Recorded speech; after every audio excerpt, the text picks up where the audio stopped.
Constellation is sponsored by Mint Mobile and their bonkers $15 per month mobile phone plan. It's time to ditch big wireless, save yourself some hard-earned loot, and notice almost no difference at all, except that you have more money in your pocket.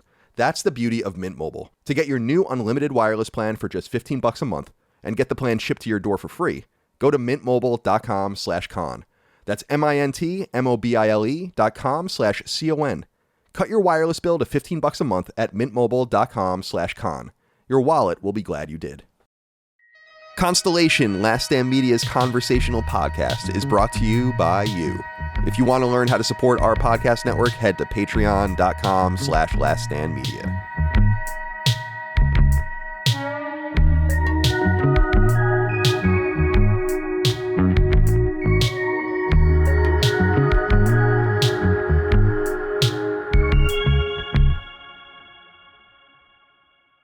Greetings and salutations. Welcome back to Constellation, Last Stand Media's conversational podcast. My name is Colin Moriarty. I'm joined as always by my brother, Dagan Moriarty. Dagan, good to see you today, my friend. How are you doing? Excuse me, I had a little something in my mouth. How are you doing? It's great to see you. It's not Ramon. You guys thought it was Ramon for a minute. You saw the stash. Yeah. The stash, my friends. Now, I haven't told this story for a long time. You know what I was channeling, though? Picture it. About 13 years ago, Queens, New York, Flushing, the Globe skate contest. It was the Maloof Money Cup. So all the pros were out from all over the place, all over the world. But there was a lot of the California guys we never get to see, right? There's this guy there skating like a heat in the prelims. We're just in the crowd watching. We came out from Philly, met our boys from New York, all go to the event. It was a big thing because we never really got X Games or anything out here, very rarely. So the Maloof Money Cup was always like a New York skateboard contest destination. So there's this guy skating around, and I'm like, who the hell is that? He looked like a dad that just walked out of a 1980s, like a Pergament, like a True Value, like a hardware store. Did you just call out Pergament? Holy mother! Like, you got to think. Like, I thought I went back in time, and I was like, who the hell is this guy? He was rocking a mustache. He had this nondescript, low-key striped polo shirt on, not an Izod, not a Ralph Lauren, just like washed out dad jeans. I think this is like 2010, 2011. So everybody was rocking like. All the skaters were rocking like fitted pants, like painted on jeans, and that was the style. He was wearing like dad jeans, washed out dad jeans. He looked like my friend's dad circa 1983. But here's the thing. The guy was hucking himself down the stairs, down the 12-stair handrails, doing all the latest up-to-the-minute tricks, right? And I was like, who the hell is that genius that looks like he's skating like the consummate pro? And everybody's like, that's Tommy Sandoval. And I was like, get the hell out of here. That guy, last time I saw him, he looked totally different, like in a magazine, let's say, or a video, right? And here he is. He had the whole Happy Gilmore dynamic. Like, here's this rough around the edges Boston street hockey dude, walks into the golf tournament, and then plays like Phil Mickelson. Amazing. Right? Like that juxtaposition of the way he looks versus what his ability on a skateboard. And it turns out it was a complete accident. I think the guy was just either on drugs or he's just having a bad fit day. But it struck me like that guy's a genius because who the hell would expect that skateboarding out of that package? Hilarious. And that's what I was trying to channel with this mustache. It was like, I call back to that Tommy Sandoval moment where you look like Keith Hernandez, frankly, but same era. Yeah, totally. Queens. Totally. Queens. Yeah. I mean, you already brought up Pergament. I looked up what happened to Pergament. So people don't know. I'm sure most people don't know what Pergament is. Pergament was a smaller Home Depot style store that was in like the tri-state area. There you go. But I knew it went away, but in 2001 it went out of business. According to that it lasted that long. Yeah. Through the 90s. Okay. Yeah. Think of like a mom and pop hardware, but a chain. Yeah, exactly. We had that right? here. Like it was called Trader Horn. Was our local. Trader Horn was like, it's still revered to this day. You hear dads all across the county be like, oh, I remember getting that Trader Horn 98, 98. It's classic. Isn't that sad? Home Depot and Lowe's just plowed over those dudes. Yeah. Oh, yeah. Right? All those dudes. Yeah, Dad was feeling it, though. I remember when Home Depot and Dad was feeling that. Mm-hmm. Lord Cognito, it's good to see you, my friend. Welcome to the show. Good to see y'all. Constellation, we're back. Survived MRIs and yeah. What's going on with your health? How's everything going? Well, we're getting down to the mystery, right? Because we had that diverticulitis with the CAT scan. Right. We wanted to do the MRI just to make sure anything's all right with the liver, and then before that, then they can do the colonoscopy. So I told the story on Duke briefly, which was that Maddie told me about this kind of step into kind of MRI, which is a little less restricted for people who have phobias of enclosed spaces and stuff. And they were like, yeah, you can get that, but that'll be 2 months. And I was like, wow. Damn it. No, I can't. So I had to do my first open MRI, which I couldn't stand, but I got through it. The joke is they're killing me when we said on Duke is they was like, how did you get through? So I'm in there. I have my eyes closed. I'm like, you're a few days from Starfield, bro. You want to live to make it to Starfield. So that was the joke. I got through, so everyone's clouding me right now. But hey, I'm here. I made it. I survived the MRI. Nice. Excellent. So now we'll learn more in the weeks to come. Yes. I'm glad to hear that anyway, that you're on it. It's important. By the way, did you see, Cog, the reaction to the show we did? Yes. The Sacred Show? Really powerful. Really powerful. So Cog and I just did we were kind of shooting the shit and we decided to do a Sacred Symbols Plus episode about just our health regimens. I don't eat well. I just like working out. I'm very like obsessive about it, actually. It's the only thing that's keeping me from being morbidly obese, I'm sure. And we did it and we kind of just wanted to like put something out there to be like, make some concessions, take care of yourself, go to the doctor, go to the dentist, go to the ear doctor, do whatever you got to do all those things. And people were like, sleep, of course, right? Eat better or whatever, drink more water, just anything that will get into someone's ear. And the response to this show was overwhelming. I was like, I thought people were going to be like, what the fuck is this? Yeah. At least half of me thought that, and then I got some people reaching out being like, you got to publish that on free feeds, which I think we will in the week or two to come. So I wanted to congratulate you on that now that I've seen you because, and also, hey, another thing, Cog, now that I can tell you this, because I haven't seen Maddie yet since I heard this either. I was on Xbox 2+1 with Jez and Rand. Yeah. Mm-hmm. And we did a 3-hour show together. Oh, nice. Little 2-on-1. And threesome maybe. Hey. And they had said, and they were very, very complimentary about Duke, defining Duke, about, the quality of the show coming up and all that. So I wanted to congratulate you on that as well. Oh, much love. Yeah. And shout out to Dustin while here. I want to give him his love too, man. He killing it with the thumbnails, bro. You got us looking good out here, man. So it's just like a perfect storm of the show getting better. And then, like I said, the thumbnail, the presentation, it's been really cool. Yeah. I don't want to gas him up too much, Dustin, but I want him to be a little scared, because I think a little fear is good. Yeah, but did you see the thumbnail for I called today's Sacred Symbols episode that went live when we were recording this, Baldur's Great. And he made custom characters, or someone made custom characters of us in there. It's horrifying. Horrifying. It's so good, dude. Dude, that's the type that's engagement right there. You see those, you got it. You got to say something. It may be negative, but it's engagement. You got to recognize his talent. He's a beast. You sound a little low to me, Dustin. Am I far away? Yeah, now you sound low. Far away. Hello. Yeah, Are we good? Yeah, sound closer. You can get it in I post didn't too. change it. I'm just, I don't know. Weird. But Colin, that thumbnail today, shout out. So Lockmort originally made one of those characters I saw of me from Baldur's Gate. Of course he did. And so last night when I saw the thumbnail come, or the name Baldur's Great, I'm like, dude, we got to do the Sacred Trio from Baldur's Gate.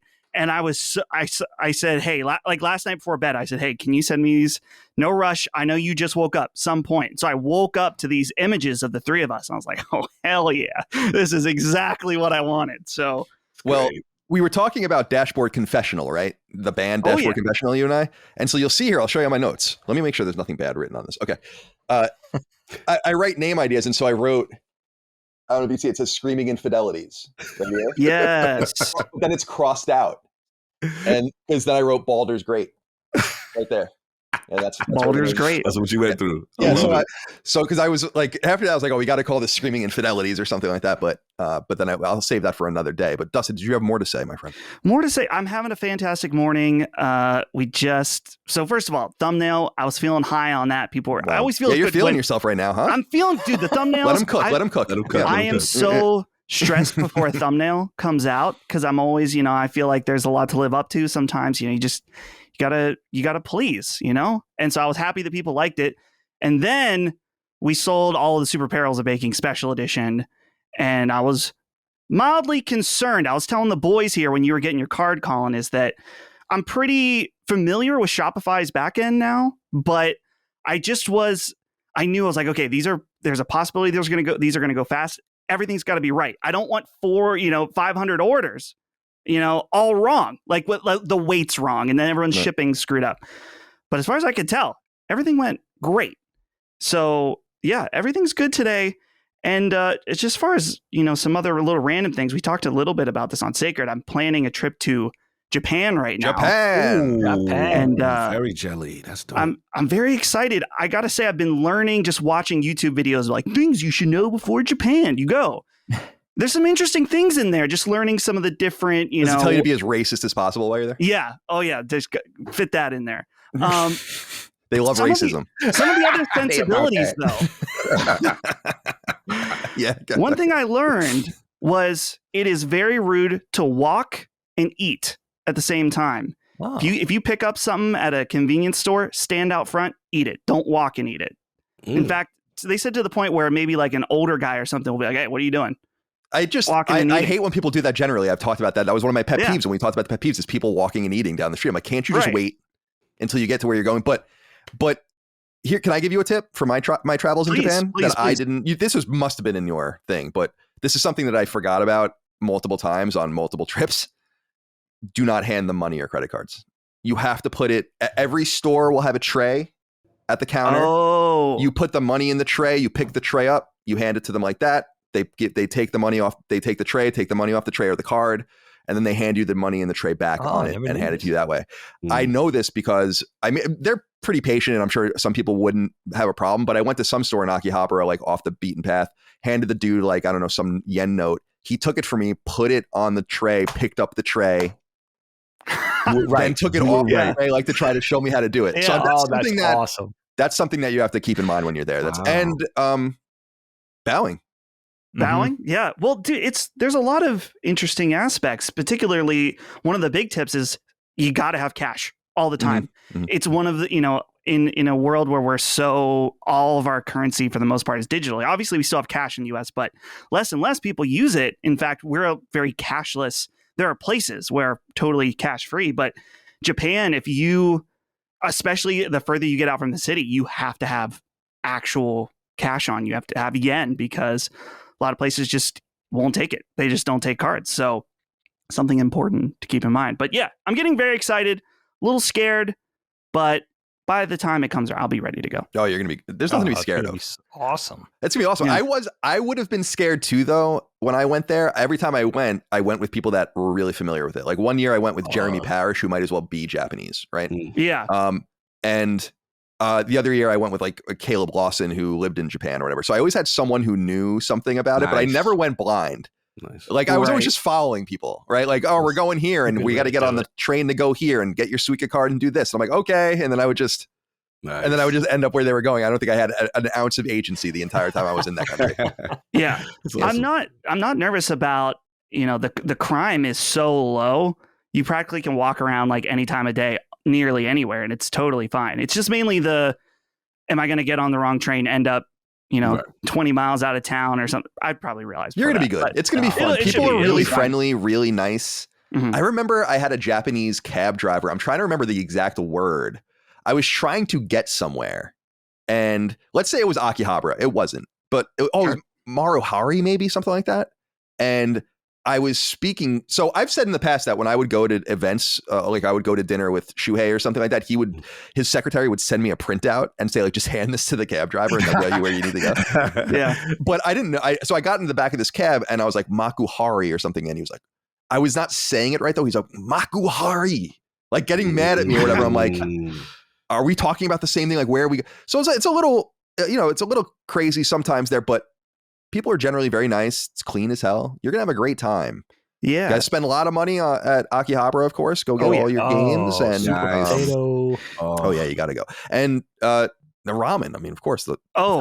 Yeah. Well, the ramen. I basically lived on ramen when I was there. One thing I got to tell Cog while we're here, rare instance that we're on the same show. Mm-hmm. When we're in Tokyo, we're staying just outside of Shinjuku, which is the red, there's the red light district there, which we're not staying in the red light district, but of course that's where you're staying in a love hotel.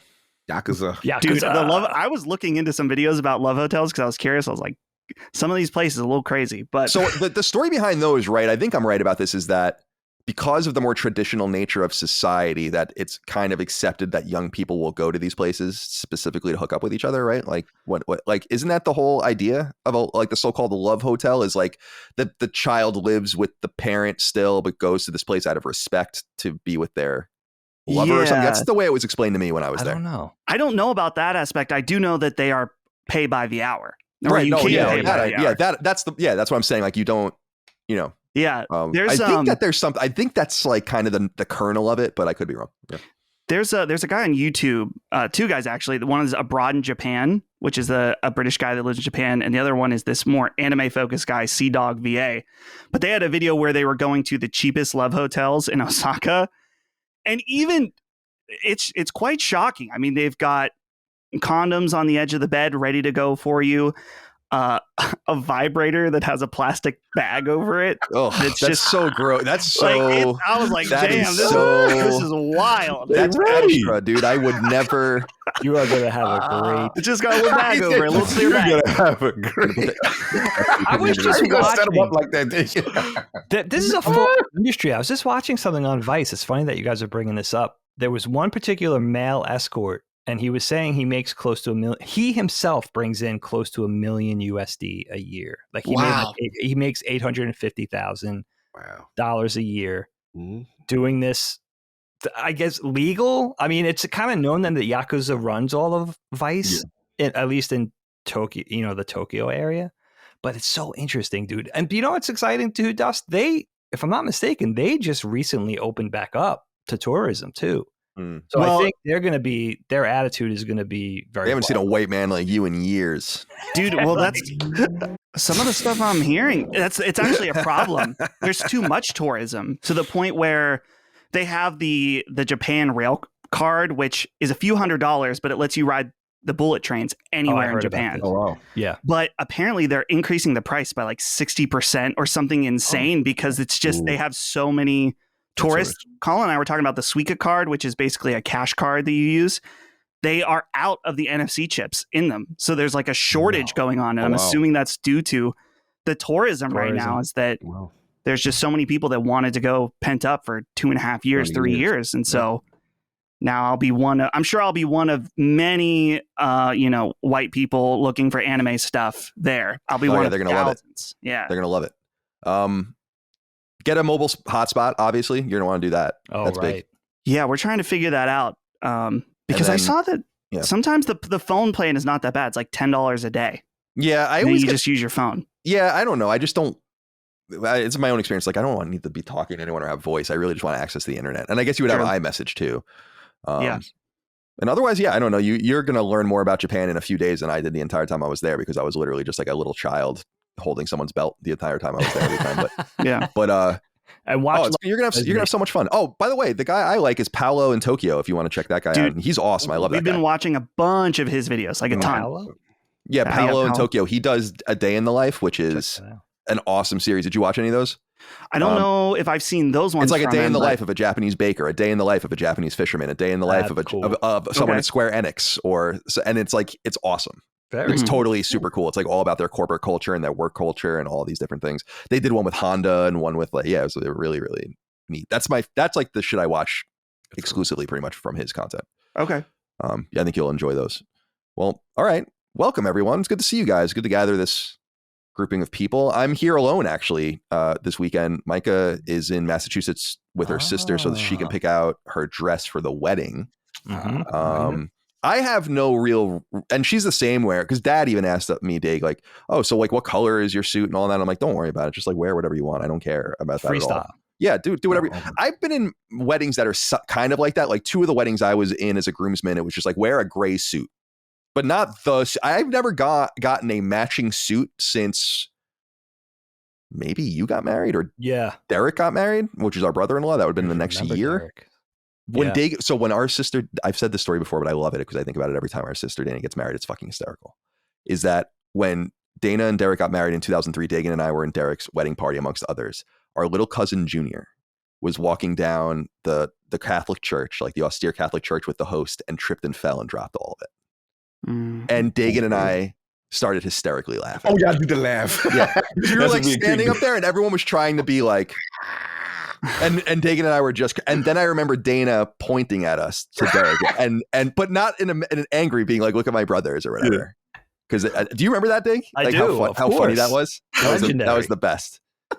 It could have been a bad omen, but they've been married for 22 or 20 years, I guess I should say. Yeah. So it worked out. It's always funny when you technically not supposed to be laughing at those that are the quiet. Moments. Oh, those are the moments. Can't resist. Me and King have moments like that all the time. It's the classic Pez on the leg in the Seinfeld episode during the show where he's just doing it and it's just funny to him for some reason. All right, let me look at the topics here that we have this week. You know what? I'm gonna go first this time because I want to get this topic out of the way. And I'm curious what you think about it. Dig, I know we did a topic on Knockback about this some time ago, but it's interesting to or I kind of touched on this. I don't think it was just about this, but to broaden it out a little bit, it's mid-August here in the South. It's time to go back to school. It's not like that up north, at least in my experience. We didn't go back to school till after Labor Day on Long Island, and we were in school until fucking like June 25th or something. I don't know what the hell was going on with that, but down here, everyone's going back to school actually after this weekend. Soon, that we're recording this. Yeah, it's imminent. Wanted to know, I'm with my nephews a lot and my niece down here, not Dagan's kids because they're further away. I don't see them as much, but I see them, every couple of weeks. I'm like, they're 17, 13, 10, whatever ages. I don't know. I'm bad at keeping up with ages. But and I'm asking, what's going on? Are you ready to go back to school? Are you excited? Are you bored? And they all had kind of different answers, which I thought was interesting. But I really remember the seminal mid to late August, at least in the tri-state, when it was kind of getting time to go back. And I must admit that I remember being ready almost every year, being like, let's just get this over with already. I didn't love school by any stretch of the imagination, but I did, as I got older, enjoy the social aspects of it more. And we also grew up in a different time where you really didn't see anyone. You remember like you go away in June and you come back and like some girl got really hot, or like you'd come back and some dude lost 200 pounds. Yeah. And you had no idea that even happened. Like, I don't know that that's really possible anymore. So I wanted to go around the horn and just feel like, feel it out and touch on what everyone's feeling about back to school. Like what does that bring for you? When did you graduate too as well? I know the answer, I think for one, I know Dagan graduated, but I'd like to also know, so to get that idea of what era we're talking about as well. So Cog, let's go to you first. I'd like to hear back to school, summer vacation. Mm-hmm. We all loved it. We all looked forward to it. I think it kind of wore itself out. And indeed, Persona reminded me in playing Persona 4, it's almost like the Japanese style is so much better, where you get like a month off every few months, basically, or several weeks, and then you just go all year. I'd almost prefer that, I think, than the summer, especially because the summer, I don't really even like the summer. Damn, Colin, damn. Fall, winter, I think that would be a little more fun for me. Anyway, talk to me about back to school. What's that bring to mind for you? This is a good one. I really like this subject. I never thought about it intensely until recently, until obviously you brought this up. Younger me, two mindsets. Younger me, there was an excitement. It was kind of like, obviously I'm showing my age now, you get in the school tools, the trapper keeper, the number 2 pencil, the backpack, way young, the lunchbox. But, it was like a preparation, right? For material wise. And then also like, for me, and at least in the South Bronx, it was definitely about the outfit, the new sneakers, the clothes. This is before the uniform era, right? And I think a lot of reason why they changed it to the uniform era, kids maybe getting beat up or something for the sneaker or whatever it was. They changed this later. But my era, it was always about having a brand new, fresh outfit, and you kind of felt good to go to school. Like, it was just really cool. And then there's the social aspect, which was kind of like, new grade. Okay, who am I going to be in there? What's my homeroom? Getting around if it's junior high. And this is where I have really fond memories of Sov, because I've actually been in every class with Sov since the 3rd grade. And And it's funny, you spoke of transformations. I think it's like, he can be mad if I put this out there. So I was a little overweight. He's a little hefty kid initially. You know, he wasn't the smooth Don Juan that y'all all know him to be now. And, you know, he had the corkscrew glasses kind of. It was a bad look back then, but that was my man. That was my man. And I stayed with him and I ride with him. But I remember, I'm going to say junior high, he was on some Rico Suave drug. Like, he transformed. And I remember, like, all the chicks it was soft. And I was like, damn, Solid came up. Like, it was a thing. And he's always been the smartest kid. Like, he's always valedictorian and that kind of stuff. But I just remember, like, new grade, new class, homeroom, you know, which teachers you got. And then you get intel, like, yo, this Spanish teacher sucks or whatever. Like, you just get that kind of energy. So, yeah, it was a fun time for me, you know, for the most part. And then older me, I think school was different because, like, I remember actually a rough patch for me.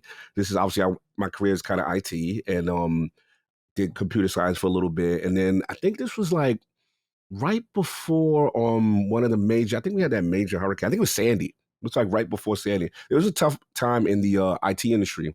And I remember I was like, yo, I'm going to have to go back and get some like certifications as far as in my field with Windows Server and all this other stuff. And I remember going back and it was a little tough. It's tough when you're older to kind of get back in the mix. That's what they say, right? I couldn't imagine going back to school. So tough, but I had to. I went through a period of about a year where the job search was really getting tough. And I was like, you know what? I just started asking for feedback. Okay, why am I the runner-up? Why am I not getting it in the interview? And they would say, hey, if you could get, you know, this certification here, whatever, that would really validate you, that kind of thing. So I remember doing that. And then I got my certifications, came back, and Hurricane Sandy happened. And I couldn't fly back. It was a hilarious story. But that's school for me in a nutshell, the younger era and the older era. Yeah, I love some of the things you touched on. We all have lots of memories of things we know happened, but like memories of specific events. I remember getting, I want to say it was my second grade, so this must have been 1991 or something, in the mail, like your second grade teacher in the mail, and you're waiting because your friends, like your neighbors, are starting to get that letter, and you don't know who you're going to get. And I remember being really excited. Dagan will remember I had a teacher named Miss Rickenbacher. She was this black woman, this like random little tiny old black woman. I had her for first grade. She was awesome. And she was moving up to second grade, we learned. And so there was a possibility that we would get her again. And I remember being really hopeful that would happen. And I remember my mom and dad being saying like, there's like 14 teachers, like it's very low possibility. And fucking lo and behold, I got Mr. Rickenbacher. And I remember that. I remember it. And I think there were 3 of us or something in that class that got like just mathematically got her again. And so I remember that so well. And that's like the anticipatory thing. And then, like you said, once you get into, so in middle school, I went to private school where everyone was basically in one class, or there were 2 classes per grade. So you knew who you had and what your schedule was. There was nothing exciting about it. It wasn't until high school where you started getting your schedule and then trying to see if you synced up with anyone, or if you had like a really good, you get fucked with the early lunch period, like the 3rd period lunch, or you get really lucky with the 8th period study hall and just be like, bye. Like I used to do, you know, even though you really weren't allowed to, like you were technically cutting. I'm like, I'm leaving now. So there's like no reason for me to be here. And so, yeah, that kind of stuff was so exciting. And it's funny because as I was putting things away and sorting out old papers recently, I found my 9th grade schedule. And then I found like this paper, I guess I wrote to the advisor, Mr. Graziano. Did you have him taken? No, Mr. Graziano? No, I think he came after. And I remember he had a huge Denver Broncos poster in his office, which was like a really memorable thing for me. But Colorado. Yeah, and I like wrote like some letter being like, I need to change this class and this class. And one of the notes was I was put into computer art. It was supposed to be computer programming. That was like one of the notes. And that didn't work out for me because I never took computer programming until I think 11th or 12th grade. So Constellation is sponsored by Mint Mobile and their bonkers $15 per month mobile phone plan, which you can discover for yourself right now at mintmobile.com/con. My friends, it seems like most of us are in the thrall of big wireless. You know, the guys that charge you an exorbitant amount of money for things as standard as talk, text, and internet on that handy little phone of yours. But it doesn't have to be this way. We don't have to be paying an arm and a leg just so we can text our friends, browse the web, and waste an exorbitant amount of time in front of our screens. Nay, Mint Mobile says otherwise. The power of Mint Mobile is undisputed. They provide straightforward, easy to understand, and affordable mobile plans that lack all of the drama that comes along with big wireless, like overages and surprise fees that balloon your bill to Violet Beauregard-like proportions. And I would know. I gander at what we're paying for our phones sometimes, and I simply have to ask why. Why do we accept that we have to pay this much? We don't. For a mere $15 a month, Mint Mobile offers a plan that includes unlimited talk, unlimited text, and unlimited data. The wholly unlimited trifecta. And you didn't hear wrong, it's only $15 a month. And you're not getting like 28 8K baud modem speeds with your data. Mint Mobile utilizes the state's largest 5G network, top of the line and ready to handle all of your internet needs, even if those internet needs are weird. I'm talking to you, ASMR fans. We always talk on our show about saving money, about being smart with what we have, about living below our means. Mint Mobile is a great way to do all of that, all without sacrificing quality, consistency, and availability. It's time to ditch big wireless, save yourself some hard-earned loot, and notice almost no difference at all, except that you have more money in your pocket. That's the beauty of Mint Mobile. To get your new unlimited wireless plan for just $15 a month and get the plan shipped to your door for free, go to mintmobile.com/con. That's mintmobile.com/con. Cut your wireless bill to $15 a month at mintmobile.com/con. Your wallet will be glad you did. Dustin, let's get you in on here. Back to school. I mean, what comes to mind for you? How you feeling about it? Were you ever excited or not excited to go back to school?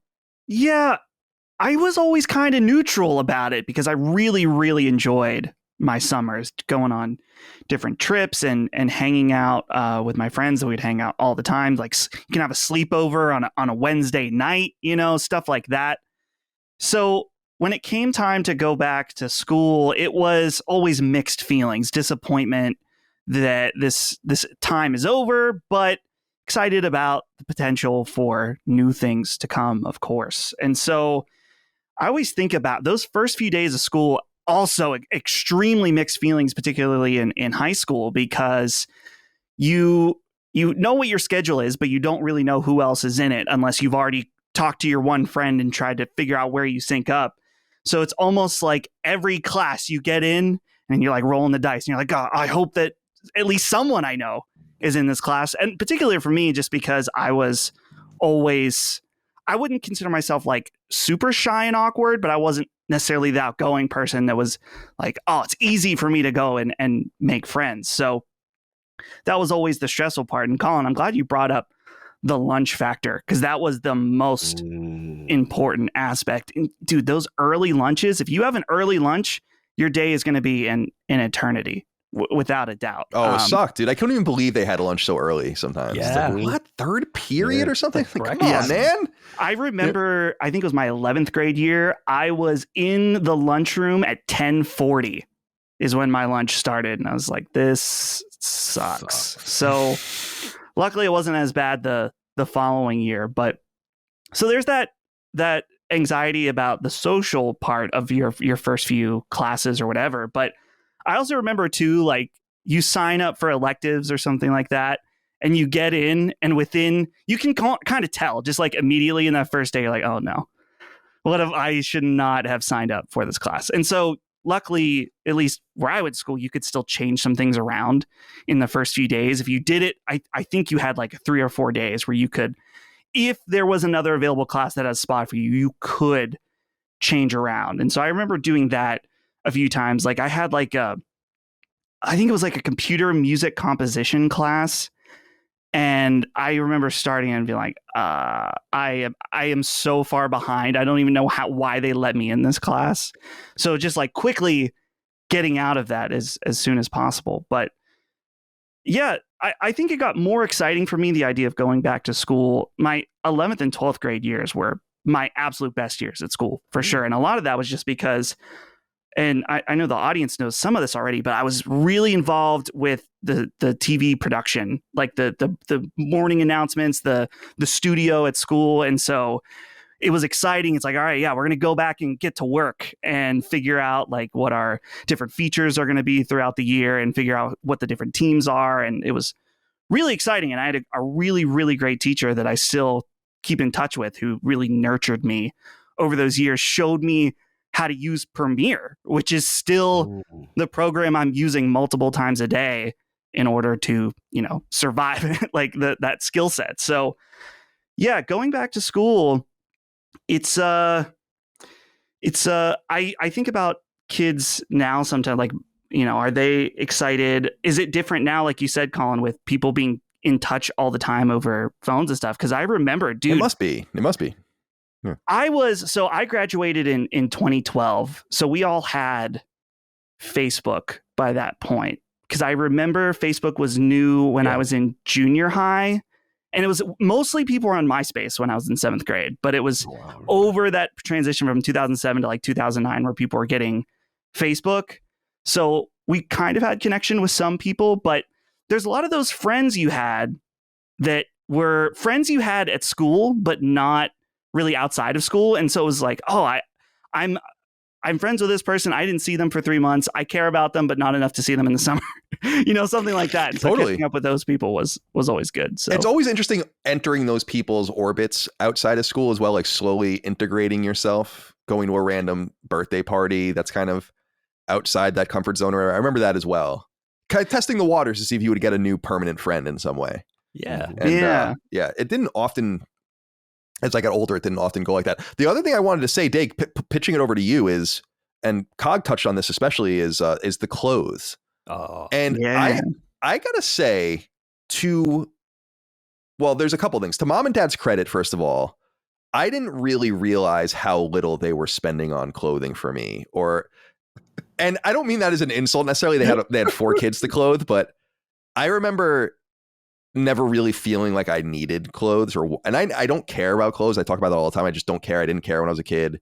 And then I went to Catholic school, so we wore a uniform for several years. And then I go back to school, and you know, I have an assortment of t-shirts and jeans or whatever. But I remember very distinctly that Dad would bring me to Bob's, which is that like clothing, that huge clothing store. I think it's in like New England as well.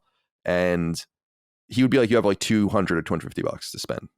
And that would be what my clothes would be for the year. And so, but I remember jeans being like 20, you can get like shitty jeans because people are like, "Oh, you had Jenkos and stuff." I'm like, I fucking wish I had Jenkos. Are you kidding me? Jenkos? That would have been half of the entire budget, you know? So I would buy like 3 or 4 pairs of pants and then like a few button downs and then a pair of shoes. Like, it's so funny because Airwalk, I used to love Airwalk when I was younger, and Airwalk became like a budget brand at some point. Yeah, it became a box store brand. Which I don't know when that happened because it was like a really good brand, and then I started getting Etnies and kind of nicer DC and started buying those things, and like a lot of my money would be spent on shoes. But I even remember then in the late 90s, it was like $50 for a good pair of shoes, $60 for a good pair of shoes. You could get jeans $20, $25, $30 that were totally fine. So I kind of made it work. And then as I stopped growing so much, I was able to integrate things from other years and have kind of a decent wardrobe. But in looking back, I'm like, wow, they really kind of lucked out with me because I didn't give a shit. And I dressed kind of punkish or whatever in 9th and 10th grade, like very skaterish. And then in 11th grade, as we discussed it on Knockback, I became very preppy in 11th grade. And that was kind of the integration of all the button downs and the nicer shoes and all these things. And I was inspired by some of the people around me. I'm like, man, you look good. Yeah. I gotta do what you're doing. Yep. And so I stopped like wearing t-shirts and all that stuff, and it worked with the ladies, of course, and all these other things. They noticed as well. But yeah, I had to give a shout out, Dave, before I kick it over to you to the clothes shopping, because that was a key part. But I just didn't realize. Always. I don't want to say I was being short-shrifted. There were people. That's very generous of mom and dad to do that, and there was people with nothing that weren't going to get shit. Didn't matter. So it was cool that our parents actually cared. Yeah. In that respect. But where are you on this back to the school topic as we discuss it? Yeah, the clothes are always a thing. You know what you made me realize, though? You did luck out because the youngest of 4, you could have easily been beholden to hand-me-downs, but you were too young. Ooh. You were almost 11 years younger than me, so I couldn't give you. You weren't rocking 1979 hand-me-downs. Right, but I was rocking a lot of your T-shirts. Which was a huge advantage. Like all your skate shirts from the 80s and 90s, like I still have some of them. You know, do you really? Yeah, like I have a Sub-Zero shirt and that's sick. A Declaration shirt and Franklin's Pain. That's and yeah, it's like the Franklin's Pain shirt, especially. I love. So I still have all that stuff that you kind of gave me. That's Axiom, but that was of your choice, right? That wasn't. Yeah, dad right. No and one put that on me. No. Putting it down on you. It's isn't it funny too? Like you made me think. I always looked forward to back to school when I was a kid, but I have conflicting thoughts about this subject because I'm thinking about it from a nostalgic POV, but then this is also an annual thing in my family because I have kids and a wife who's a high school teacher. So this is always a subject that keeps coming up cyclically, you know. But it's funny that you bring it up because I was in the supermarket last night and I was just thinking about marketing in general, right? So I'm in full on, it's the middle of August right now as we're having this discussion. I'm in full on summer mode. Going into the supermarket last night because I'm going to barbecue, right? So I'm picking up some chicken for the grill, some shish kebab skewers. I'm going to do those up, corn on the cob, nice watermelon, cold beer. Like I'm in full on summer mode. I'm strolling in there with my flip flops and my shorts, right? And I look, I'm in, in 2 seconds, I'm in the supermarket. I'm looking on bananas, apples on the top of those produce gondolas. There's pumpkins. And I'm like, wait a second. Hold on. It's August, whatever this is at the time, 16th, 17th, whatever, right? Walk into that, get my shit, kind of aggravated, go into the aisles to grab something. There's the fucking Halloween candy. Full on display of how I'm like, come on, that's 2.5 months from now. Can we ever just be in the moment? Right. It's not even Labor Day yet. Can we ever be in the moment? Listen, I love marketing, advertising. We talk about it all the time. Madison Avenue. Well, God bless you guys. But can we ever just, I feel bad for the kids because it's like, I feel like it's like, can you let them enjoy the summer? I know they're going back to school soon, but technically we do have a whole nother month of the season of summer. Right. So I get a little aggravated with that. And then I'm walking outside the supermarket with my grip, with my groceries, and I'm smelling, the pumpkin spice smell. And I look over, and have you guys ever seen this? This is the new thing now. It's like a mesh bag of potpourri, incense, scented pine cones. It smells like the fall, right? It smells like fire pits and Halloween and pumpkin spice and everything like that. I'm like, it's all this, my five senses, everything's conflicting. Right. Doesn't know what to do with it. It's almost 90 degrees outside. It's 7:30 at night. I'm walking out with my barbecue gear and I'm smelling potpourri pine cones. It's just like the giant eagle is throwing you for a loop, huh? Full on Target the other day, huge back to school displays. But not only that, the high school and college kids are in there grabbing their pencils and their number 2s and their notebooks and their folders and stuff. They're all in. And then I thought, like, it's aggravating as an adult, especially somebody who's been around for like almost half a century, because you just want to enjoy now, right? But as a kid, I do remember kind of getting at a certain point in the summer, it's enjoyable and everything, but then you're kind of ready. Like it's exciting. Yeah. You're going to have new teachers. You're going to see friends again, especially when you're little, because you're beholden to your block or whatever boundaries your parents set for you. So and our school district, this doesn't apply to everybody, but our school district was pretty large. It spanned multiple towns.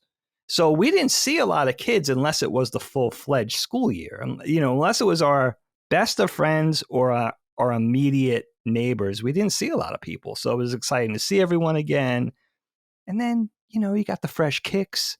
You're going back to school shopping. I remember even the people, like I wasn't a fashionista by any sense of the imagination, but even as a kid, all ages, you're kind of laying out, all right, this is my first day of school outfit. Thanks. This is my second day of school outfit. Thanks. This is my third. You got the first 2 weeks, you're popping, right? By the third week, you're over it. Everybody's already over it, right?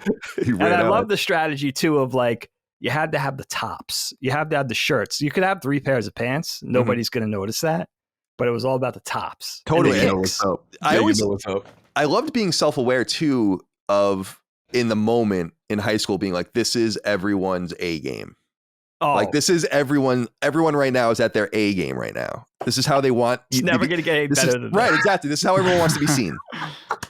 Right? It was true. And you know what's funny too? What Colin reminds me, this always strikes a chord with me because we grew up in a very special place where there were kids like us with a $250 clothes budget.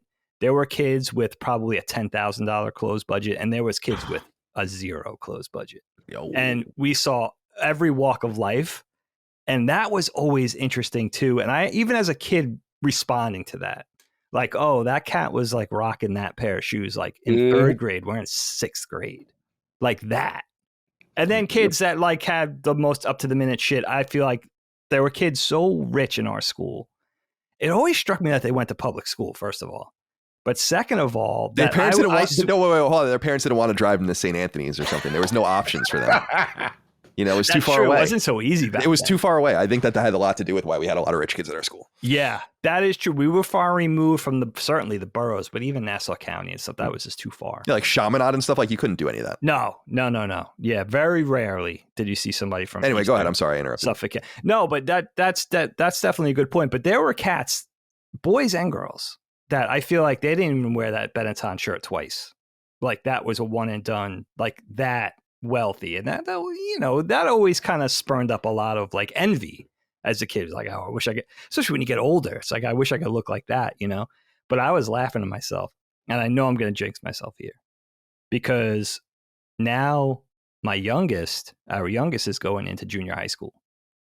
And my oldest is already in high school. And of course, Helene's in the same high school as my oldest. So they all leave the house now, 6:30 in the morning. That makes me want to throw up in my mouth.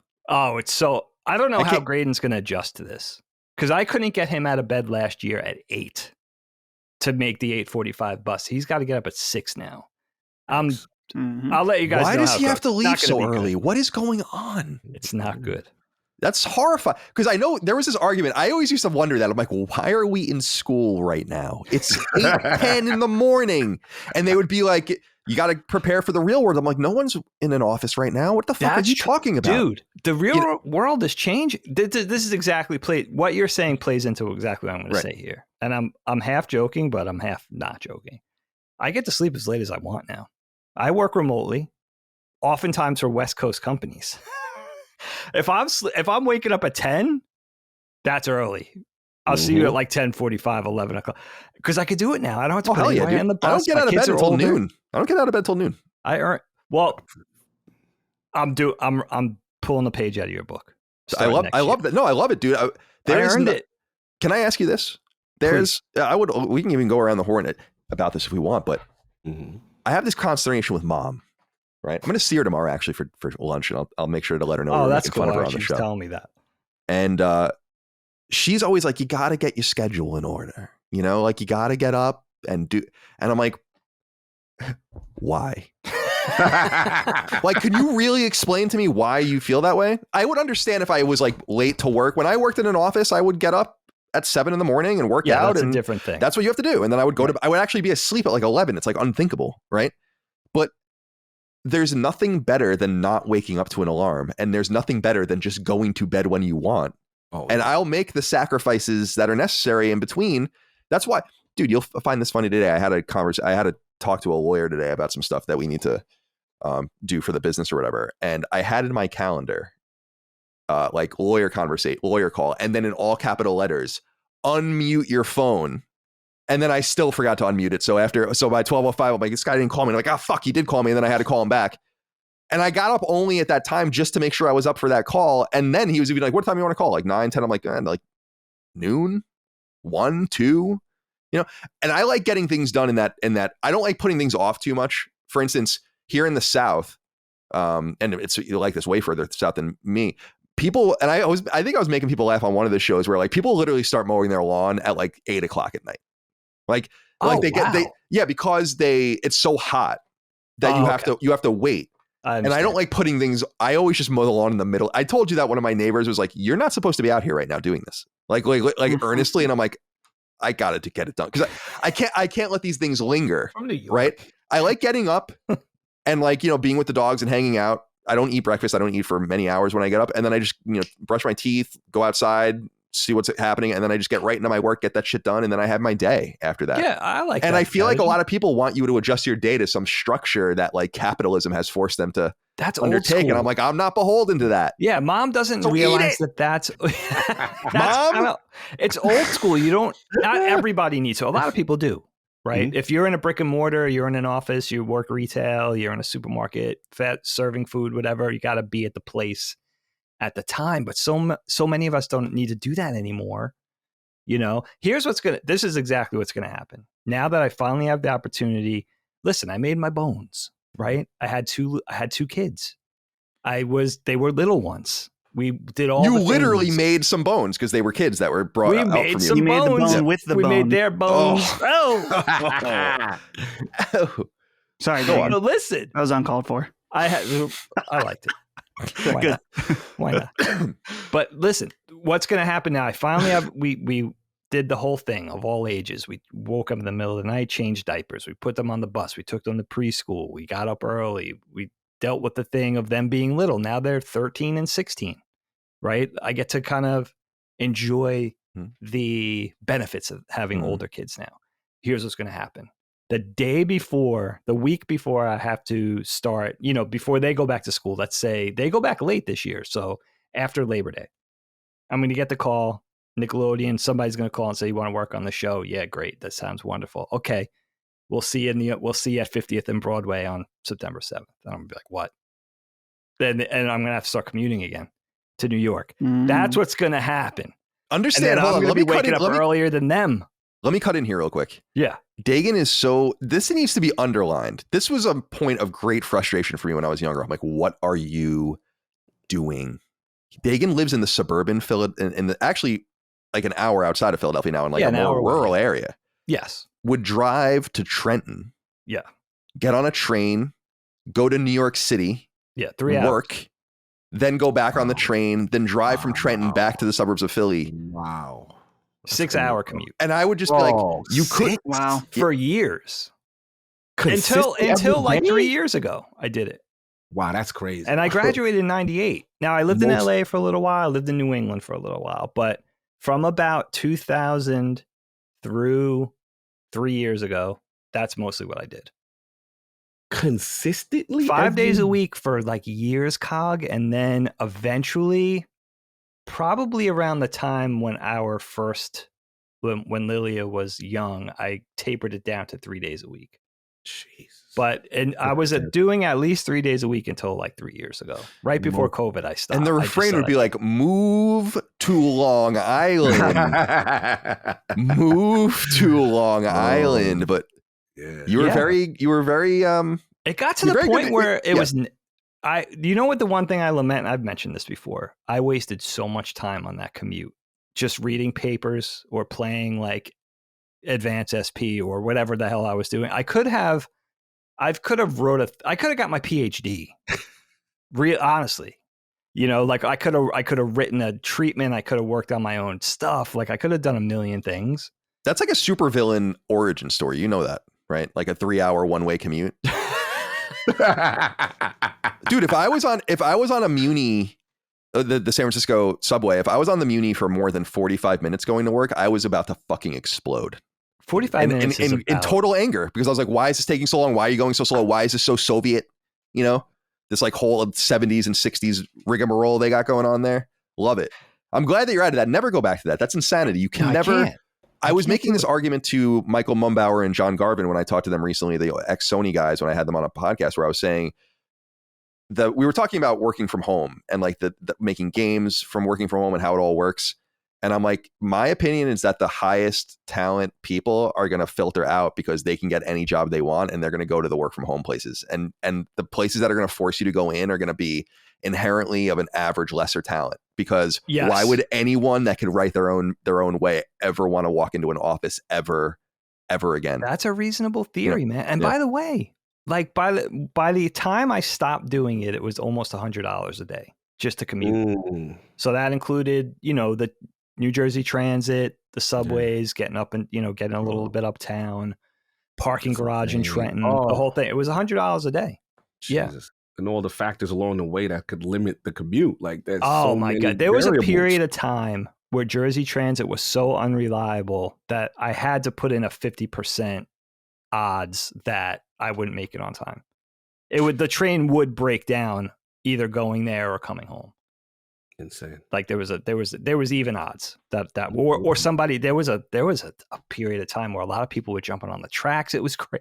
You see, I could write a book. Yeah, because they're on the train for 3 hours a day. Yeah, you can't blame them. I will write a book someday, my friends. But you should. But it's it gets to the point where you get so acclimated to it. In fact, I had a neighbor, interestingly enough, who was doing it recently. and he never did it before. He got like his job was gonna take him to New York, and rather than move, he just said, I'll do the commute. And I said, dude, get ready. I know it's 100 miles away, but it's going to take you 3 hours to get there. And he's like, I'll be fine. And he stopped within a year. He couldn't do it, Yeah, it breaks a man. Let me ask you this as we exit this topic. I don't want to linger too much, but it came up. Everyone brought it up in their own way, which was the idea of like getting school supplies. So we talked about the clothes, but I wanted to go around the horn. I found this unusually exciting when I was a kid. I liked getting the new school supplies. I think it's because I'm a very organized person. Like I'm a very organized note taker. I actually found some of my old notebooks from college and stuff. I'm like, geez, man, this was totally unnecessary for you to take notes like this. But I guess it made me proficient. But I enjoyed like the new folders, the new binders, the pencils and the pens. And I remember, getting color, when you're in middle school and you're still kind of messing around science and math or whatever, you get the coloring pencils and you get your protractor, and then eventually you get into physics or whatever, and you get your graphing calculators and all of the rest. I kind of dug that. Cog, where were you on the school supplies? Were you into that or what? Yeah, I did. It was something. It made you want to do schoolwork. Yeah. That was kind of like the incentive, like to have the fresh new black and white composition binder, and you know what I mean. Like you said, like you had to have a fly pen. People will be jealous of other people's pens and pencils and things of that nature. Obviously, the different inks and things like that. Erasers was a thing at one point. You already stole one of mine with the protractors. I used to have like had all these different things for like algebra and arithmetic, kind of like little designs and trapezoids and angles and the ruler and all that good stuff. But yeah, that was a thing. That was a thing. It really... I remember when Trapper Keeper though was like the thing. Mm-hmm. Hell yeah, dude! Trapper Keeper, you had one of those. Like you were ready. You were ready for school. You were ready for whatever marking period was going on. The other thing I wanted to mention real quick though was we talked about the good part, but I do want to talk about when Cog used to mess up sometimes. Sure, please. The bad marking period, and you got to face the parents. And they used to sit me down. They was like, Miss Eversley's son is really good, but he plays those games. He's in the homerooms. All he's doing is with the Sega cartridges and this. And he's got all the kids around him. He's talented, but all he's doing, and I remember when I got in trouble so bad with they banned games from me for like a whole market period until I got my grades up. Because she wasn't feeling that 65. She wasn't feeling that. No. Yeah. So the marking period, the stress of having to face what you dealt with, and you knew, okay, all right, I got to get it back together, that kind of thing. I think I lucked out a little bit in high school with having a weighted GPA because I was in several AP and honors classes because I wasn't doing very well in some other classes. I didn't fail anything, but C's and B's and stuff like that, but it was getting weighted up because I would get an A in AP American History or A in AP Literature or something like that. And I think that kind of helped hide maybe the true nature of the mediocrity that was coming out of me in high school for my parents, so I didn't worry about that too much. I hear that, yeah. Yeah, Dustin, where were you on the school supplies? Did you like the fresh notebook? Did you like because what was funny to me, and you guys could probably all relate to this too, by the end, everything was fucking destroyed. Right? It was ruined. Everything was ruined. Everything was bent up and tattered, right? I remember when you would have those blue lunchboxes, like the plastic lunchboxes with the like Transformers or G.I. Joe or something on it, and then something would like start to kind of rip on the end, and then you would just rip it off, and then by the end of the year, you just had like a lunchbox with a ripped something that no one has any idea what it was. Yeah. Dustin, go on. I liked getting the new notebooks and stuff, but it was always wishful thinking because I wasn't I would take some notes, but I was never much of a note taker, which is probably why I wasn't. I think I didn't apply myself very much in school, and that was pretty obvious once I hit 9th grade because I was doing pretty well, and then eventually I was like, I don't really want to do this. So I would do like, I don't want to say the absolute minimum because I like to have a little bit of buffer, but there were times where I just definitely didn't do what I was supposed to do at all. But I would still get, the new folders. The one thing with my parents is that I always wanted a new backpack because your old backpack, here's the thing. If you buy a nice backpack, if you spend like $100, the last backpack I bought, I'm trying to remember, Timbuktu is the brand. And I spent like $120 in college. I still use it to this day. It's going to go with me to Japan, probably. But the backpacks my parents were buying me at the beginning of the year, $25, maybe $30, something at Walmart. So the next year I'd be like, please, this thing is barely holding on. They're like, oh, well, we'll get you a new one when you can't use it anymore. It's like, but the cool backpacks will not be around anymore. They just, the cool ones will not. Now is where there's the selection. What about eschewing the backpack? I remember that being a thing too, where eventually you just didn't use one anymore. At least that was for me. You had to hold everything. Yeah, you held everything. Did you ever go through that? No, never. I had too much shit to by carry around. 10th or 11th grade, I was like, I don't want a back. And then in college, I got a backpack again because it was just much more convenient. But I remember my best friend from childhood, Mike Pope, who hopefully will be at the wedding. I haven't heard from him in a while, actually, but he's back on Long Island. He went to like Ohio for a family trip or something like that and came back. This was in like 97 or 98 with a 311 patch. Remember when people used to put patches on their backpacks? Oh, yeah. And I was so excited. I was like, dude, that was like one of my favorite presents anyone ever got me. And I put it on my backpack and I felt so cool. And then I had a Cobra logo that I got at like Hot Topic. Ooh. And I stitched them in myself like really crudely. Nice. And I remember that being a thing. I don't think, and people writing on their backpacks, remember that? Like people would write on their backpacks and write on their shoes and write on their notebooks and do it. It was so interesting. Yeah. One last shout out as far Please. as school supplies. Yeah. Because I was a diehard faithful to the Ticonderoga black pencil. Because do you ever use a shitty pencil that you're like, this isn't right. This is so bad. It doesn't write right. So I always got this one brand, the Ticonderoga. Is that the one with the green text on the yellow pencil? Yeah, I know exactly what you're talking about. They had a black variant, which was perfect because I haven't stopped since like a black variant. Yeah. So I had that and it fit my black jeans and black shirts since I was, moody or something. Oh, yeah. And I just never changed. You definitely were. Yeah. So there you go. Yeah, I love this topic. It's fun to think about the pros and cons of it, but I definitely remember being ready. And it's funny, talking about specific memories, I remember 10th grade specifically, so that was 1999. My outfit, it was like Etnies, these like blue jeans, and then I had a t-shirt that I bought, and I don't know why I thought it was so cool, but I still have it. It was like a picture of a TV dinner and it said home cooking underneath it. And that's what I thought I would wear to school the first day. Isn't it so funny? Like what you're into, like you look back and you're like, what was I thinking? Why was I so excited? I'm like, this is the dopest shirt I've ever seen in my life. Like I gotta get this shirt. And I remember walking to school with Mike and our neighbor Kathleen, who was the bassist of my band's little sister, who was my age. And I remember walking to school with them because we lived near school. And I remember. So it's interesting. It's an interesting time to think about. And well, and then I have to say, I see an opportunity to grill mom and dad here, so I have to. Because Cog would really remind me of something. I had the awesome strategy as a student to do really, really well in school exactly until it started mattering. And then all of a sudden I was failing out. Like it was like the trajectory was the most insanely stupid thing you could have possibly done. Like as soon as I got to like 7th grade and should have started forming those habits, I was like, fuck school. Like literally like straight A+ student to the worst student in the class. It was all that anime. I don't know what it was, honestly. But mom and dad, I guess it dovetailed with them just being, they were pretty strict parents, but very laissez-faire about school at that point. They were just like, whatever. Like, I don't even know if they knew. Wow. I don't even know if they knew how bad I was doing. Like, I wouldn't do homework. I didn't study. I didn't take notes. It was like Dustin was saying. They were pretty laissez-faire, dude. They really were about a lot of things. They were just like, whatever. Like, I don't remember them writing me once about a bad grade or do homework or why you're not at your desk doing your assignment.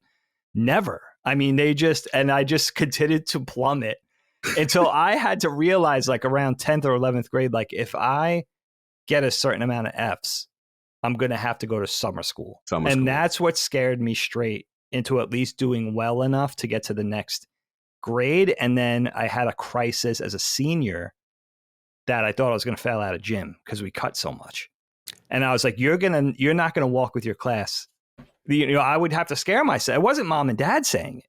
It was my own Jiminy Cricket saying, they're pretty lucky, mom and dad. You are going to fail out of high school because you're not going to gym, like straighten up, but it wasn't them. It was never, ever them. I think what happened is that you probably skated by, pardon the pun, and then Dana was like a straight A student. Oh, she was so... And I think they came down on Allie, and then they took it all out on her. And then by the time they got to me, they were just like, we can't do this anymore. You know? Poor Allie. Yeah, I think Allie just got Always the brunt of it. scapegoat. Yeah. It's so true. It's so true. Because if Dana was a bad student too, then I think they would have come down on Dana. But I think Dana was like, no, I'm really good. And they're like, all right, everything's fine. And I think Dana probably just had like a little bit of a shining light that saved everyone academically. But yeah, when Allie was starting to do bad in high school, I remember them coming down hard on her. And then by the time it got to me, I don't think anyone cared again. You know? Yeah, there was a weird ebb and flow to that. Like, they were over it by the time I was coming. They were just through. over. Like, they're like, Jesus Christ, man. And wait, quick postscript to this topic. This is a fun one. So I went out with our brother-in-law Derek last week. We got a bunch of beers. We got pretty drunk. Actually, it was fun. And then it was funny because our nephew Declan, his oldest son, came and picked us up. Oh, that's awesome! And drove us home. And we played ping pong in the garage. And Dash, our youngest nephew, actually got up and hung out with us in the garage. And we were all and Finley was there, and we were just all hanging out and playing. And I was talking to him, and I'm like, Declan's going into 12th grade, and he's looking at colleges. He actually went and looked at Northeastern, and which is awesome. I hope that's where he goes. Although I don't think he was crazy about it. I think it's too like urban and big for his sensibilities or whatever. Yeah, but I was talking to him. I'm like, you're about to reclaim your life for the first time in many years. Like, there's one person just being removed. And we were talking about the level of deep emotion that wells in him. Like, they go to Orioles games and they watch the Bills together and they do all these things and how much he's going to miss him. But like how it also means that he can imagine time for himself. And that I was telling him, I'm like, dude, as they get older, as Finn ages out and Dash ages out, I'm like, you guys are eventually going to be alone. Yeah. And that's like totally anathema to your entire existence right now. Like, what are you going to do with it? It's exciting to think about. And are you in the same situation now? Like, your kids are getting close too. Yeah. I mean, you see that period of time, like that transition period it's on the horizon. It's far in the distance, but you could kind of start to see it. It's taking shape, and you think like you know what the biggest thing is? We have 2, so it's a little less complicated as opposed to having 3 kids, but you start to think, or at least for us, we want to go south, somewhere warmer, somewhere on the water. But we really can't make any moves until we find out where the kids are going to settle down, because we want to be near at least one of them. So then you start to kind of plan your life strategy around wanting to be where the kids are. So we're kind of in a weird holding pattern, right? Our oldest is 16, Graydon's about to turn 13, but that Graydon only has 6 years of school left. Lily will be gone in 2 years. She's probably going to go to school in Georgia. She's probably going to Savannah. Georgia. And then you could do your Southern gentleman thing all the time. Oh, yeah. We're going to go down there to Savannah. But you start to think about, I'm 49 years old. I'm starting to think about being a grandparent. It sucks in a way, but you got to embrace it. Right? Yeah. I'm very curious about that. Like the other side of parenthood where you're liberated again. That's so fascinating to me. Like that you exit. You're always a parent. You're always a loving parent. Oh yeah. In this fucked up economy, everyone's probably going to live together anyway for 4 generations. like we're Italians or something. Speaking of Japan, right? Yeah, or Japan, exactly. That's exactly what happens. Right back to the Love Hotel topic. Look at that. Look at how we do full circle. Love that. All right, let's get off this topic and go to Cog. I want to hear from you. We actually shut down your original topic, so you came back with another one. We shut it down not because it was bad. It was horrible. It was because we already did it. That reminds me, I have time this weekend with Micah not being here. I really got to sit down. One of the things I need to do is just make a topic list of all the topics we've done. I don't know why I'm so loath to do that. It's kind of like how this is the first year that I've been keeping track as I pay everyone how much I pay them, instead of just at the end of the year going into the bank statements and doing it all like that. And I'm like, why didn't I just keep track of this as I went the entire time? I would make all of this extra work for myself. So someone submits a fucking topic now, I go on Google and I start knockback on all these different topics, or Constellation, hoping that they come up. So I'm sorry about that. Hopefully we'll have a tool where people won't, where this won't happen again. But let's get to your topic this week. Shout out to Dagan for the save. Thank you. It would be great. I could talk about that all day. Fears, by the way, all day. And he did come back. I was like, yeah, my he's whole right. life. So this one was different. This is my backup. Obviously, as I'm getting older, this is something that's been coming up way more than I used to do. And it's nutrition labels. And, I was a guy that I never really used to pay attention to any of that stuff. If I want it, I'm eating it. I really wasn't looking at the back of what it was, consist of too much. I think the thing for me that now I really pay attention to, and I think Colin, me and you talked about this on the quote unquote Health is Wealth show, which is high fructose corn syrup. Mm-hmm. You know, I pay attention to that a little bit. Obviously, I realize it's in everything. You know, it is in everything. And even like, you know, me and you talked about a love for, you know, late night craving a good McDonald's and stuff like that. Sometimes reason why the cheeseburger, the bun is it has high fructose corn syrup in it. It's like there's so many things that you realize that's in it. So I was just looking at this topic, you know, from that standpoint. Sodium was another one. And the one that really scared me is that I remember when I went through this period of kind of like, you know, all right, I gotta bring the sugar down. So I kind of went into this like zero sugar artificial sweeteners bag, thinking like, okay, that's the way to go because I'm avoiding the sugar and stuff like that. I saw like this recent study on erythritol. I can't pronounce it. It's ERITH with a Y. Mm-hmm. I can't pronounce it, but y'all know what I mean. So pretty much it's in whatever Splenda and that stuff is in. And what you realize, it's like there's some recent studies like linked to blood clots and heart disease, and you know, a lot of stuff has it. So it just got me to thinking, like, one, you know, how do you guys deal with nutrition labels these days at all, or you still kind of like only look out for specific things? I just want to see like how you guys go through your food shopping or any of that stuff. So just opening it up for you guys. Dustin, let's you take it first. Yeah. I think that at least for me, I can't remember specifically when this happened, but I remember there once being a time when I realized I was in high school and I was looking, I don't know if I was bored or something, but I had Pop-Tarts and I was looking at the back, and my parents always growing up had done different diets, right? Particularly, I remember they were on like Weight Watchers for a while, but eventually it just came down to them counting calories. And so I was thinking about calories and I realized, it's like, Pop-Tarts are 400 calories. And I was like, wow, that's for what this is, for what the amount of that it fills you up, that is really stinking bad. And I always think about that moment as kind of my like, maybe I should pay attention to some of this stuff at least, because I definitely don't consider myself unhealthy or healthy. I always think that it's somewhere in the middle where it's like, yeah, I definitely make a lot of unhealthy decisions that I shouldn't.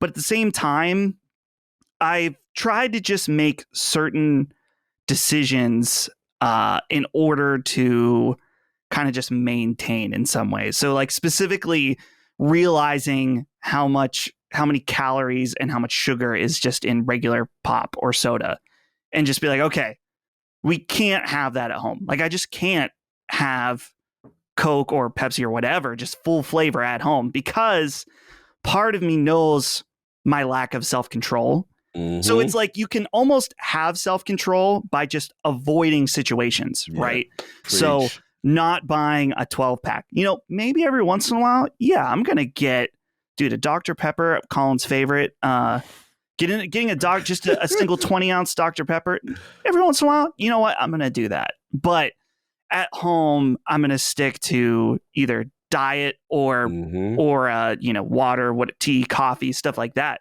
It's like I said, knowing you have no self-control, so just avoiding situations where you know you're going to break. Totally. Right? So good. And so I think true. that's the thing, is where I guess that would put me somewhere in the line of a healthy. It's like, okay, just know the things that you're weak to, try to avoid that. But yeah, counting the nutrition label for me, it's always been about the calorie aspect. And the times where I have needed to lose weight, I just calorie counted. And I know this wouldn't be the case for everybody, but I immediately lost weight. Just calories in, calories out. Totally.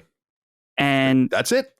That was all I needed to do. And that probably will not always be the case for me, because particularly this was a few years ago, so I was still in my mid to late 20s.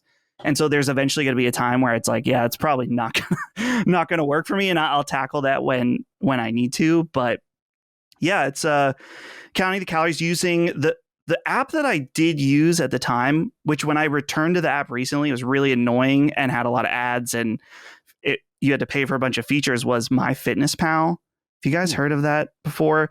My dad is like a MyFitnessPal fiend, or at least he was, where he was like using different social network aspects. Like I would post that it's like Dustin lost 0.4 pounds, and I'd always see Travis Furman liked your status. Like he was always, he was like that one guy on LinkedIn that you're like, huh, why am I always getting emails about this? So LinkedIn, you like LinkedIn? Oh, I hate it. Yeah, me too. I don't Absolutely despise it. I'm on it every day. Don't get every me wrong. day. I'm on it. I check in like once a year just to see what's going on there, but I don't really have a use because does anyone in the game? Well, I guess in like probably more corporate games media. Yeah. Oh yeah, it's definitely a lot of things break It's there. the best job. Tool for jobs that I know of, and networking in a professional space. But yeah, it's aggravating.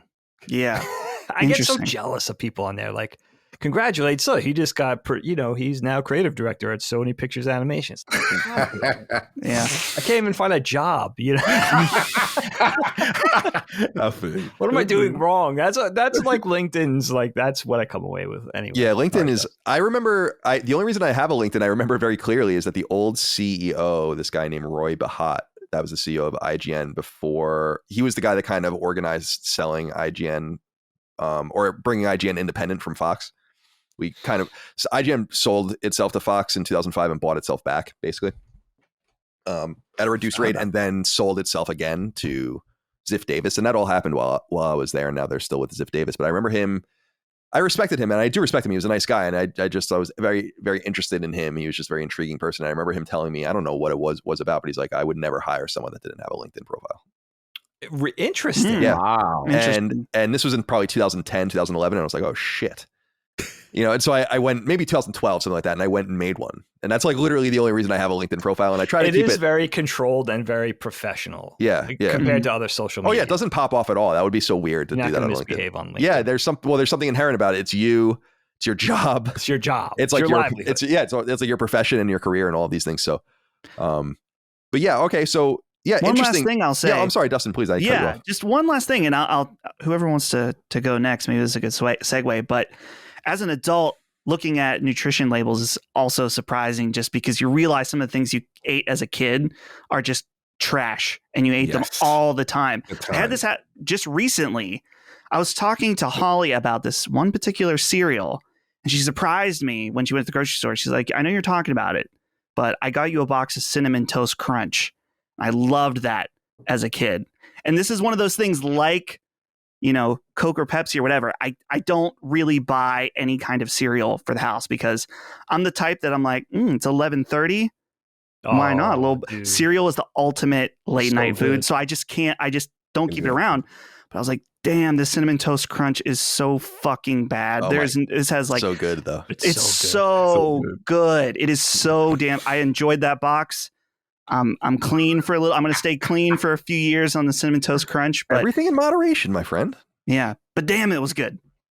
So, yeah, I totally feel you on the calories thing because I'm a similar way. I guess it's a good string for me to pull at is that I don't really look at nutrition labels for the content of the food. I don't really care about what's in the food. I mean, it's interesting, I guess, sometimes, but I look at calories. I'm always looking at calories. Just out of curiosity, like, well, how many calories does this piece of bread have? How many calories does this bagel have? How many calories does this peanut butter have? Like, I like looking at those things to have a general awareness, but I've come to realize, and we touched on this in our episode, Cog, was I'm too obsessive to track things like that because I know it'll become way too much for me. It's very similar to how when I bought a scale in California, I weighed myself every day, sometimes twice a day. And so when I moved here, I'm like, I can't own a scale. Like I can't have a scale.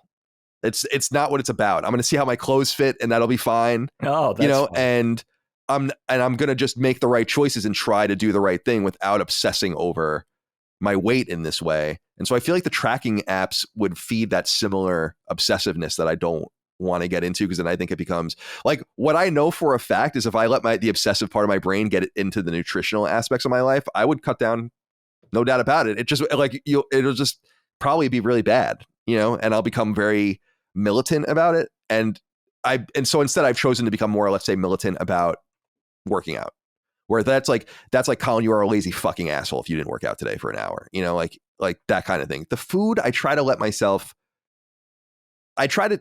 I try to do like, and again, this is redundant of what Cog and I talked about a little bit, but for the people that didn't listen, is like, I don't eat for most of the day, as everyone knows. And then I try to make that as a major caloric concession so that I eat whatever I want for a little while. And it doesn't mean I'm shoving everything in my face and getting crazy with it. It's like, I'm going to have a real meal. I'm probably going to have 2 helpings of it, 2 huge helpings of it. I'm going to have 1 can of Pepsi, and then I'm going to have 1 dessert. Right. And then that's pretty much it. And then I have to shut it back off. And that's kind of my concession as opposed, I mean, it's frustrating because I know that you can't outrun your diet. As the old saying goes, you can't. And I really try hard. Like, I work out a lot more than you're really supposed to unless you're training for something, because I want to just burn straight calories. I don't even care about if it's good for me or not. I want, like, that's kind of the crazy obsessive part of it, where it kind of angles into it, where I'm like, it's good that it's good for me. Cool. I have great heart health and all these things, but I don't really give a shit. I'm kind of just trying not to be fat. And that's like the straight up long and the short of it. So on this topic, if I was more deliberative, Cog, to what you're saying, I probably should be keeping a better eye on how much, like, what things are or whatever. But I just try to kind of keep in my mind, okay, this is a carb. This is a sugary drink. This is a vegetable, whatever. And not get too deep into the weeds where I become clinical about it, because I just don't think it would be good for my mental health. And I think it's so far been fairly good. Although, Dig, I don't want to like tell people your business. We can cut this out. No, that's okay. I'm going to get into all that. Okay, so no sweat. You had a diabetes scare, right? I did. Yeah, I'm still in it. Right, and that scared the shit out of me, because it really did. Because it had an effect on Kyle. Yeah, it did, because I was like, oh shit. Because for some reason in my mind, I'm like, diabetes is not even a thing that's going to happen. And I mean, push come to shove, I went to the doctor, got blood tested, and they're like, you're not even remotely diabetic, so don't worry about it or whatever. I'm not even in the pre-diabetic You're not phase. even close, right? So, and which made me feel good, but I was like, oh shit, because that's now a material reality for me. Based on, it's like how our grandfather on my mom's side had colon cancer. So it's like, sure, oh, good, that's great, and so. Yeah, I want to hear more about this from you, Dig. I guess you're the perfect person to cap this off, because that, I guess, would be the closest I've gotten to this, some sort of health scare where I'm like, I got to watch the sugar intake for sure. But then I kind of was worrying about nothing. But then I was kind of like, don't get stuck in that rut where you think you're worrying about nothing, because your metabolism is going to continue to slow down. This is going to continue to get worse. What is good now might not be good later. So continue to make those concessions. Sure. But yeah, let me leave it to you. I want to hear from you. Yeah, I mean, it's so smart how you handle that. And Cog, I love this, because this really does apply. And I don't mind some transparency, because maybe it helps somebody out there, and I'm notoriously a nutcase with food and everything like that. So, I mean, to tell you guys my story, basically, the doctor, it got to the point where the doctor was standing over me with the insulin needle and was like, all right, you asked for it. And I was like, no. Okay. Like, we'll do this with food and exercise. Like, it got to that point. Now, I had I've been going to the same doctor for years in this one practice where it's like 4 doctors, but he was the head guy.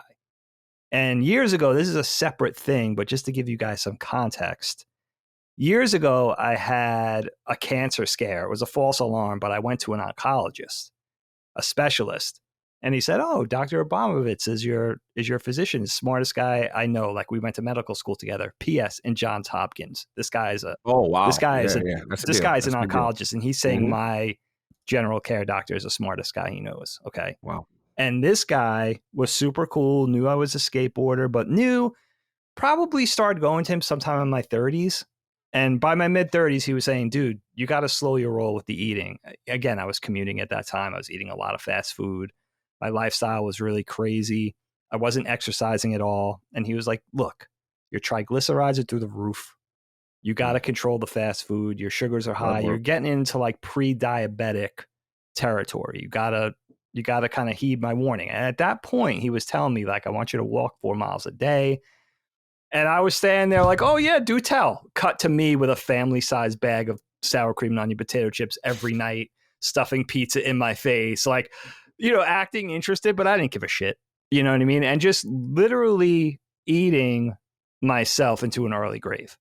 And I was never super heavy, but I'll tell you, I got up to north of 190 pounds at some point, which I've always been kind of on the slim side.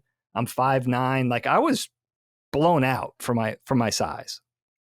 And I really just wasn't, I was completely irresponsible. Like even to hear Dustin at his age and what he's saying, to be that responsible so young, or even at Colin's current state, at his current age, to be that mature about it, I don't think I would have even been in this situation. But it got to the point where they were like, you're diabetic, like you're going to go on insulin. And I was just like, listen, I pled basically with my doctor, which by the way, Dr. O'Brien had handed me off to another doctor in his practice because he was so frustrated with me. Wow. And she's great too. She's awesome. And sent me to a specialist at our local hospital to go over all this. And I was just like, I pled the fifth. I was just like, look, let me try. I know they've been telling me this for years. Let me try to do this with diet and exercise. I could do it. And I have dialed back the numbers a lot. So it hasn't gotten to the point. It got to the point where I got scared straight, but it took that to be like, I'm going to have a life of putting a needle in my arm and shit like that. I don't want to do this. You know, I don't want to live like this. It made me grow up. And that was less than 2 years ago. So I am able to, I'm on an oral medication. Mm-hmm. And, you know, with diet and exercise, I've really gotten the numbers improved, but it really took that point. So Cog, to your point with nutrition labels and food packaging, I never paid attention until I was, you know, well into my mid 40s. And now my whole life is turning that thing around and looking at the carbs, looking at the sugars, total sugars, added sugars and everything like that, and really figuring it out. And you know what it was with me? It was always the carbs, and not realizing like that sugar, those carbs are turning to sugar in your body. Now, with me, sweets didn't help. I would drink soda when I went out to eat. I drank a lot of fruit juice. I ate a pretty good amount of candy, to be honest with you. Candy, sweet tooth is my problem. Right? So everything, and I grew up Italian. I just love to eat. I love to eat good food. I love to eat fast food, love to eat rich food, whatever it was. So it was, but I'll tell you, the other night I was having dinner with Helene and I said, you know what's crazy? And I was drinking unsweetened iced tea, which I would have never contemplated in the past. It had to be sweet, right? Or it had to be savory. It had to have flavor. And I was like, you know what? It's been I don't even miss it. I don't even know what like sweet tea tastes like anymore. You forget. A lot of people do say that. A lot of people say that. You really forget. You really have to get through that first period of heartbreak where it's like, I'm going to miss this thing. But once you get over that grieving period, it's really been fine. But I do get a little bit resentful at myself because now I'm looking at the back of that cereal box, or I'm looking at the back of that, you know, those organic potato chips or whatever, and I could only have a handful or something like that. And I'm like, if I just was more proactive about 5 years earlier, I probably would have been fine.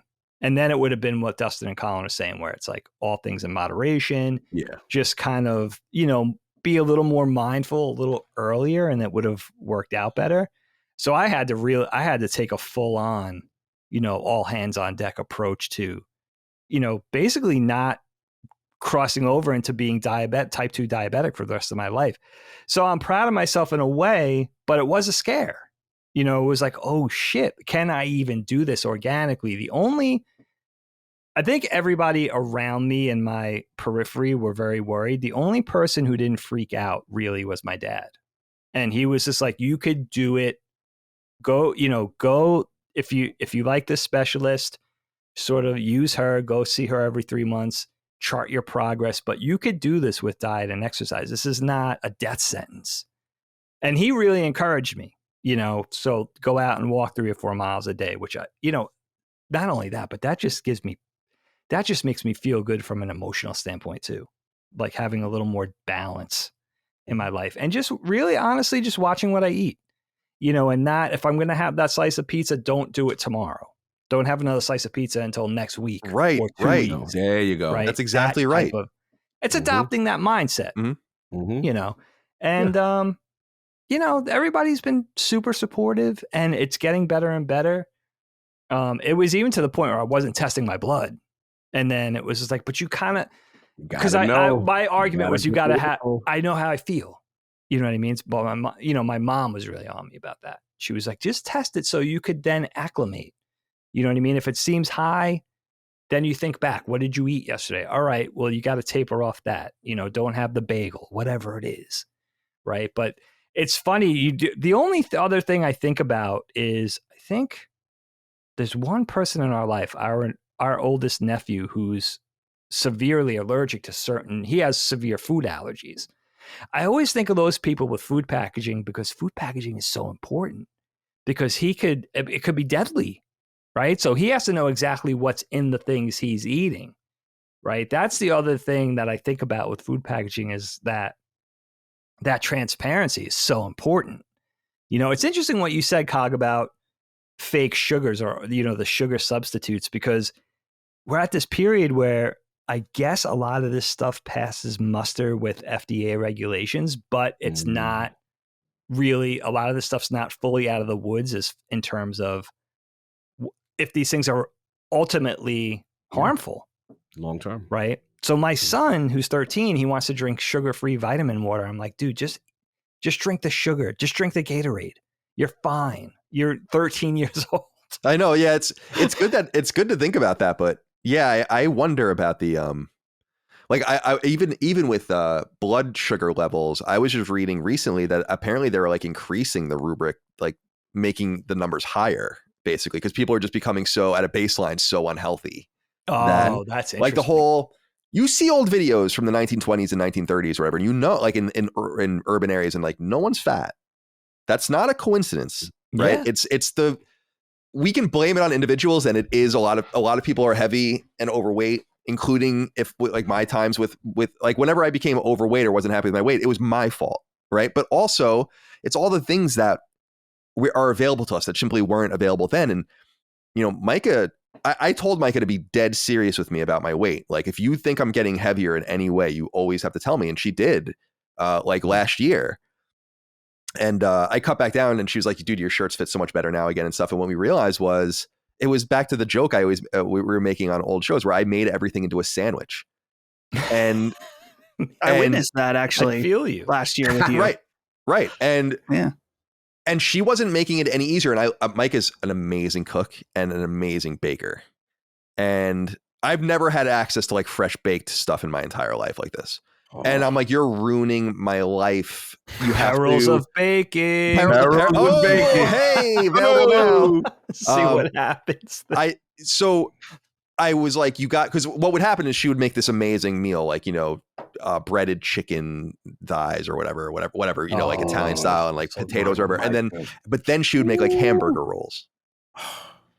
And homemade. Homemade. And then I'd be like, motherfucker. So then I would take two of them, right? I'd lather them in mayonnaise, put cheese on them, put the chicken on them, and eat them like that. And that's what I'd have for dinner.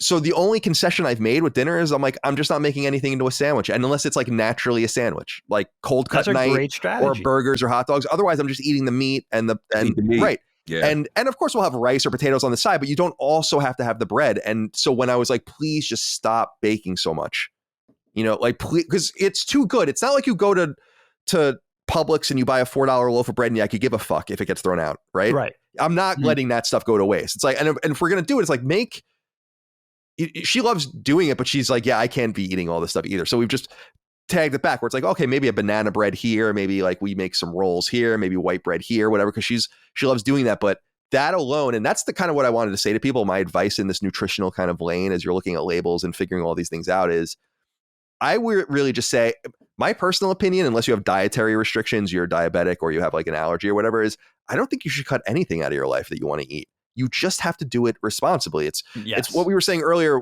Dustin, you were saying about sugary drinks. For me, that's beer. Not only because I'll become an alcoholic, but because I want to sit in my pool and drink beer all day. I would do that all day. I would get drunk as hell. It would be like 1,500 calories because I drink IPA, and I'd become like I'd look like fucking Violet Beauregard, you know, rolling around. And we can't have that. So I make the concession by being like, I'm not just going to have a lot of beer in the house. I'm not going to, but I'll drink one beer. If I'm going to have a beer, I'll drink one beer every few days, maybe. I love it. But I won't cut beer out because I do think that, and this is why I think diets fail.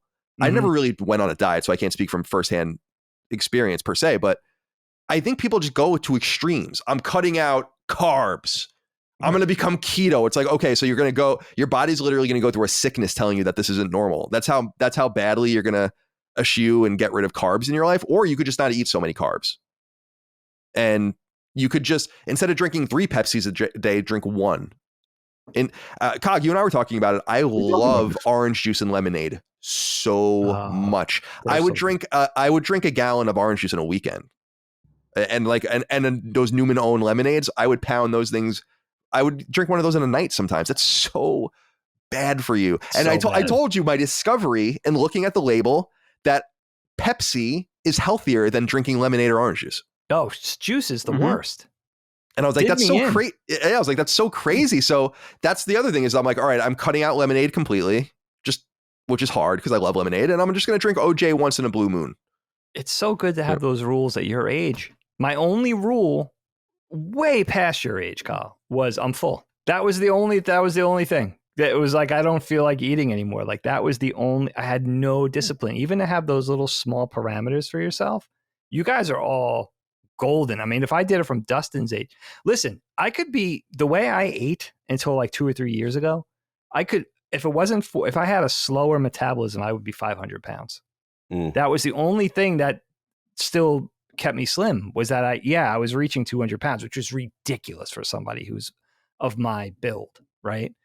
But I mean, I could easily be waddling around and not being able to fit through the doorway. Like that, it was that bad, where it was like, I'm not going to have I'm just going to do whatever I want whenever I want. So just have those little small, a little bit, just that little mantra. So helpful. Absolutely. Moderation, substitution. Also, you can still enjoy yourself, but like we talked about, Colin, you just remember what you did and pay it back, whether it be in exercise or whatever. So you don't have to be miserable. You know what I mean, while you do it. No debts, right? Yes. Yeah, like I think that's super. I just think that's a really, really good point, Cog. And Dig, you said it too with the piece of pizza now, because I'll push like, I never eat before 7 really. I'm just not hungry, but I'll push it to like midnight once every 4 or 5 days, where I'm like eating something then, and I'm like, fuck it, man, I'm hungry. I just want to like eat a donut and have some like pistachios or whatever. And then like the next day I'm just like, I can't do that today. Yeah. And that's just, you got to pay it back. But and the exercise is important too, but that's another topic entirely. Are you satiated? Speaking of this. All right. Yeah. Good one. All right, Dave, let's go to you. I think Dustin's topic is a good one to end with, and it'll keep people engaged through the entire show. Ooh. Oh, look at you. A little programming there as well. I'd love to hear from you first, though. Really intrigued to see what people have to say about this topic.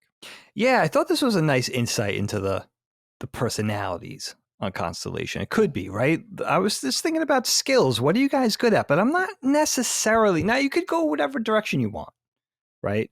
But I'm not thinking necessarily in terms of something job related or your livelihood or even your hobbies, but just maybe something that you're good at in everyday life that just applies to everyday living, maybe something that maybe people don't even necessarily know about. And I'll tell you what made me think of this the other day for myself, because I have one that I'm so good at that I also enjoy, but I don't ever get to talk about this. I'm folding laundry the other day. I'm folding towels. And I'm like, Jesus Christ, I'm really good at folding clothes. I'm so good at this. Now, I worked retail my entire college career, most of my college career. So I worked for The Gap and Banana and J. Crew and all these different places. And I always I didn't really like dealing with the people.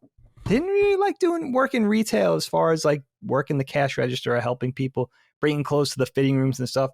But I loved getting a fresh box of clothes from the back room, taking out those T-shirts with the board, folding them up, making them look nice on the shelf. Always loved it, right? I could make that jean wall sparkle. Those blue jeans, man, and everything was just so. Like, really plays into my OCD, I think. And Helene brought it up the other day when I did the towels, and she walks into the bathroom, it looks like a hotel.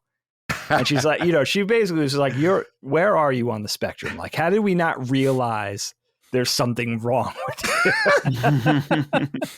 And I honestly don't know. Maybe that's true. I don't know. I get a little too into it. I like to say, like, if I'm going to do something, even some menial chore around the house, if I'm going to do it 110%. Totally. Right? 100%. Do it 110%. You got to do it. You got to do it. Right? The other day, my son, who's good with chores, my daughter not so much. His job right now is to load and unload the dishwasher. The other morning, I open up the cabinet to get a cup of coffee. I see the cups and the glasses in there. They're soaking wet. They're put away, but they're soaking wet. They're not dried. He just took them from the dishwasher and put them away. There's like puddles in the cabinet. I'm like, Graydon, this is not how you do a job. I know it's a job that's boring. I know you're trying to get it done, but you do it right? You do it the right way. So that's my philosophy. But I think deeper than that, I'm a little bit touched. You're touching the OCD. It's got to look. The towels folded in our master bathroom. Only Helene and I are ever going to see it. I don't care. I want it to look like a Bed Bath & Beyond in there. That's it. I'm good at it. And you know what? I love it. I'll tell you this right now, especially with my job struggles this year and my crazy cockamamie industry that I work in with animation. If working at the Gap and folding clothes paid $50 an hour instead of $8, I would do it all day long. That would be my life. I'd do it all day long. Are you kidding me? It's so cathartic for me. I just love folding clothes. I could take care of that jean wall. That'll be mine. Doylestown Gap. I'm in charge of the jean wall. I'll retire when I'm 65. Give me another 15 years at it, 16 years. That would be my career. I would do it if it paid better. So I love that. I love folding clothes. You know what I used to do? I wanted to brag to you guys about this. I worked at Urban Outfitters. So it was a lot of like graphic tees, right? And we would get a case of the graphic tees in. Do you guys ever see this? This is a rare thing. I was so good at folding these shirts. Now, each shirt had a graphic. So I would take a pile with a specific graphic. Let's say it was a retro Star Wars print, right? I could fold that stack of shirts just so to make the graphic appear on the front of the stack. Wow. Whoa. Takes a long time. Now, I would ignore hundreds of customers in a day to do this because I was busy. This was my thing. That T-shirt wall and having that, because you got to fold each one a little deeper. Yeah, right? yeah. You have to start at the bottom so the graphic appears on the front of the shirt. So now people could see what it is. The idea, I sold it to my managers as this is so people don't have to mess up the pile. I just wanted to do this task to make the day go fast. But I loved it. I love folding clothes. I love folding towels. I'm super into it. Most things around the house I can't stand. Like emptying I don't want to ever empty the dishwasher. I don't want to clean the bathroom. I don't want to do any of that stuff. Folding clothes I love. The other skill I have, this is a little bit maybe more of a useful skill, is I realized the other day, and I don't really know how to say this without sounding like a little like dickish, but, and I don't want to use the word manipulative, but I'm good at getting my way in some sort of in-person or on the telephone sales or service scenario. I'm very good at, I don't know, being sweet to get what I want. And I find that there's not too many people that are impervious to a certain level of charm, let's say. But I'm saying, like, I think I'm a genuinely nice guy. So it's not like I'm coming with like this saccharine sweet artificial sugar substitute shit where I'm just trying to like cajole you or put one over, right? I'm literally just using my personality to get what I'm asking for. So I'm thinking of a scenario like, let's say you buy the wrong size shirt, but it's a 30-day return policy.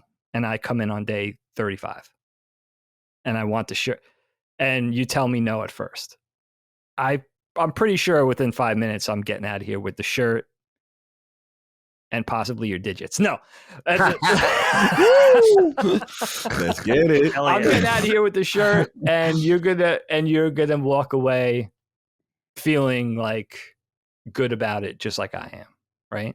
I'm pretty good at that. I like this. Right? And I very rarely, maybe twice in recent memory, have come away where I didn't get the upper hand or I didn't get what I wanted, right? I call Verizon, cable bill's too high.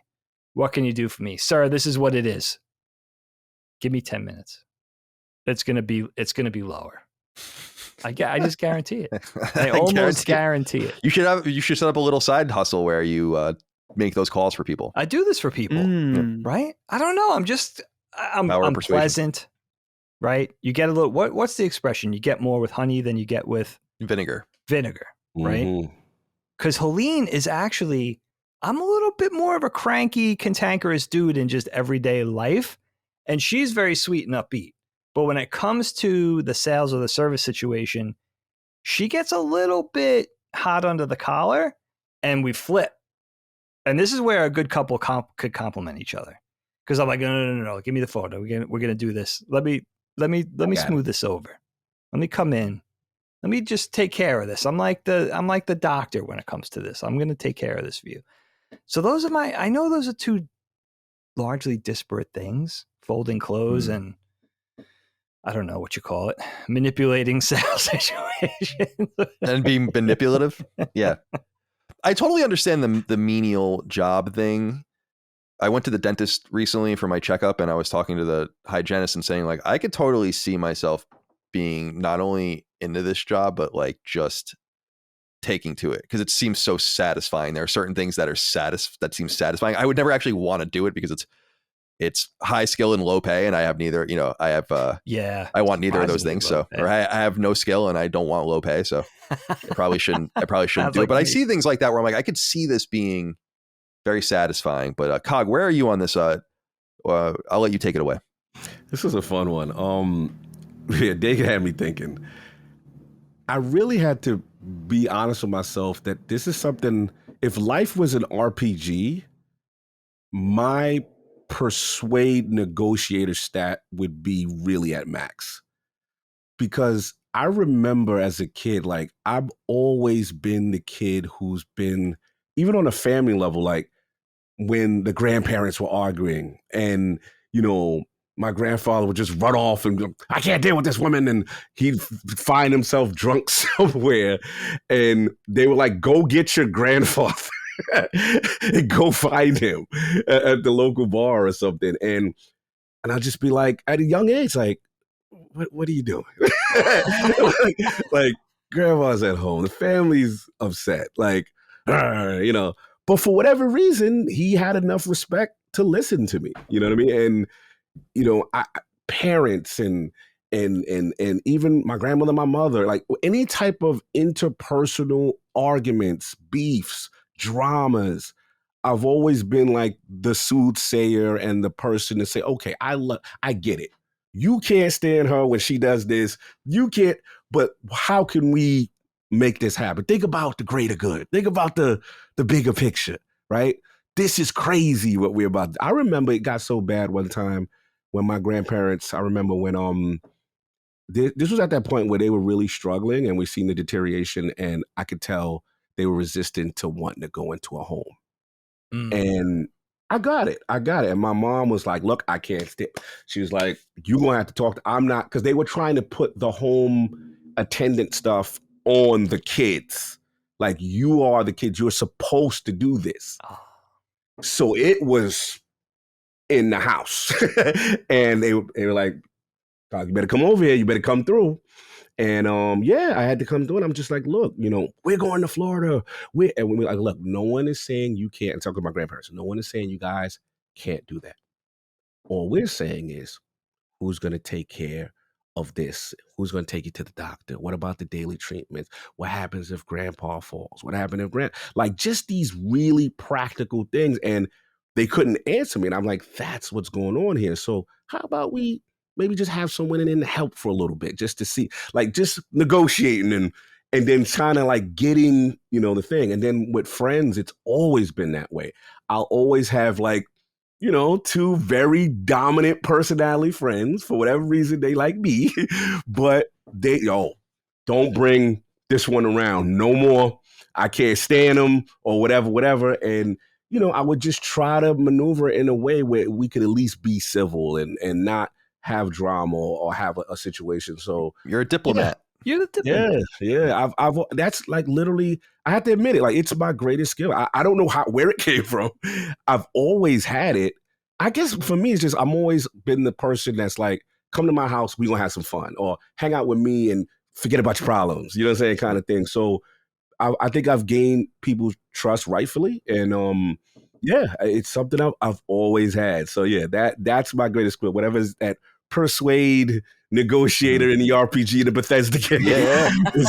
That is me. I've Totally. always had it, man. So Yeah, you're cool and calm. I could see you being the salve on like trouble in the family, or with some sort of friendship that's getting a little rocky, that type of thing. You really do bring that sort of energy. I feel like it's not even for you. It's not even like the art of persuasion. That's just your nature. Yeah. You know what I mean? You just have a calming, sort of cool definitely. and calming presence. And I feel, what I feel like with that? I think you have that more than I do, Cog. But I think people respond to that because people seeing that, what I think they would want to feel like, right? Let's say, like, think of like having road rage, right? No one wants to ever feel like that, right? You want to be the guy who just kind of lets it run off your shoulders, right? That type of thing. So I think people will kind of see some like a quality they want to impart for themselves, right? In that sort of thing. Yeah, I love that. I love that. And there's not a lot of people like that, I feel like. It's helped me in life. It's funny with IOP, all four of us so distinct personalities, right? And when we talk, sometimes we do have, all right, how are we going to move and stuff like this? And I see where everyone's going, and sometimes it's a concession with certain things, but it's something that I've had for a while. But it was funny when you were thinking about. I had to really think about. I was like, yo, that is my. It is it. The power of persuasion is real, and this is, I guess, a weakness of mine. It would be, I kind of react in an opposite way to the other person in many situations to try to, and I think it's like a counter to balance. So we're at a restaurant and someone's like, man, what's with the serves? I'm like, that's all right. It's no big deal. But if they're like totally not, messed up about it, I'll be like, what the fuck's going on with the service? Sure. And I just feel like, so I feel like I'm not I'm too hot-headed to be very persuasive in a lot of situations. Dustin, where are you on this situation? I was thinking about this. So, Dig, I'll give you one more professional side and then one personal side that I don't know if I've ever really talked about on a show. From the professional side, my entire life, I never felt like I had any kind of natural talent. Nothing just came easy to me. And so it's going to sound weird, but it makes sense where I've developed a talent to try to get a talent at something, like figuring out how to do things. That's kind of, and particularly in the video production field, when I was, in my early 20s and into my mid 20s, a lot of it was just figuring out how to do things, whether it's figuring out different problems with your software, figuring out how to get a different shot, figuring out how to use this piece of equipment, all these different things, or, posting stuff online, figuring out this. So that was always like, the main thing. And I feel like really blessed in that kind of formative time of figuring out what I wanted to do in life was when YouTube was getting really big. And so a lot of the professional skills that I learned how to do things were through just watching YouTube videos and figuring that out, whether it's just watching to see how people did something or specific tutorials or something like that was huge for me in my video and production aspect. And so that's something that now that I've really tried to stick with, is just being open to learning how to do things and take on new challenges. And I was telling you guys a little bit about this beforehand, is that the Last Stand store is a totally new thing for me. I've worked lightly in website design, but never anything serious. And so when we decided we wanted to do this, it's like, okay, we got to figure out how to run an online store. Like, all right, I've never done that before. Let's figure it out. And we don't, our store is great. It works exactly as intended. It's not the best online store in the world, but we figured it out. And it's through, online YouTube videos when it's like, how do I do this specific thing? How do I make this work? How does this theme work, or something like that? So it's always the strength, I guess, in my professional aspect is just being adaptable, learning how to try new things, do new things, being okay with failing every once in a while, and then just learning how to redo and do things better. Now, on the personal side, Dag, I feel like I'm a pretty good cook. but not in general. I'm not cooking all kinds of crazy stuff. But if I want to know how to make something, it's very serious. The most recent recipe that I became obsessed with was it was inspired by at Chipotle. They introduced the chicken al pastor. And I had it. And I'm like, this is pretty good. I could make this, and I think I could make it better. So I was, doing the same thing. This relates. I was watching all these different YouTube videos about how to make al pastor. You got to make the sauce. Normally it's done with pork and it's on like a spit, but I was like, I can do this and I can grill it. So I used all these different recipes. First time I made it sucked. It was bad. Second time, sucked in a different way. It was like too salty the second time. I was like, fuck. So a few weeks later I made it and I was like, okay, we're on to something. I'm ready to, I really, really like to cook for my friends when I can. Like I've made this 3 times now. I'm going to nail it. So I made the al pastor chicken tacos for my friends at our party. It was an absolute hit and it was very satisfying. I was like, okay, I nailed this down. So it's not like I know I can cook like a million different things, but I'm like, okay, I can make that. I can pretty much grill anything. I'm at the point I can grill steaks, burgers, dogs, sausages, whatever, all that nailed down. But then, it's like I said, it's figuring out these new challenges. For years, it was the turkey on Thanksgiving, really like min-maxing, getting the exact right. But that was a little tougher because that was a yearly occurrence. Yeah, I wasn't making turkey. No, I don't know. I would make a turkey in the middle of the year. Why not? So, always checking out new recipes, figuring out how to cook stuff because I do enjoy that. It's very, very satisfying to me when I'm able to cook my own meal. And particularly sometimes you're like, dang, this is better than if I went and got it out. Every once in a while, you're able to pull that off. Particularly one big learning thing for me was that when I learned how to grill steaks well, it made me never want to go to a restaurant and get a steak because I'm like, dude, it's really not that hard to grill a steak. You season it, you get your grill real hot. It's like, I'm trying to remember. I always look up, I have like it written down. It's like 5 or 10 minutes one side, flip it, check the temp, you're good to go. That's it. It's easy as that. So yeah, I love to do some cooking here. You know what, Dust? I don't do this enough. I got to take a page out of your book. I think cooking for people, like you're saying, a dinner party or something, cooking for those outside of your immediate circle, right? In my case, my dinner table, these 3 birds, right? Mm-hmm. That could ratchet up your skill level because you're cooking under pressure and you have to do it well because these are people that you're not serving every day. Yeah. You got to deliver. If it sucks, they won't say anything.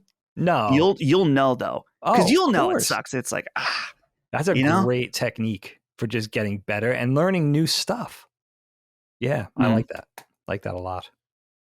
I'm glad, Dig, that you differentiated like professional things from just personal things because there's obviously good things we're all good at professionally and we get into those things a lot, so I want to go there, but instead I want to touch on something that I have touched on recently in a different context. I don't remember what it was, but I guess what came to mind for me was I am naturally athletic. Like I know how to play sports. It's funny, I was really thinking about it. I'm like, I could go.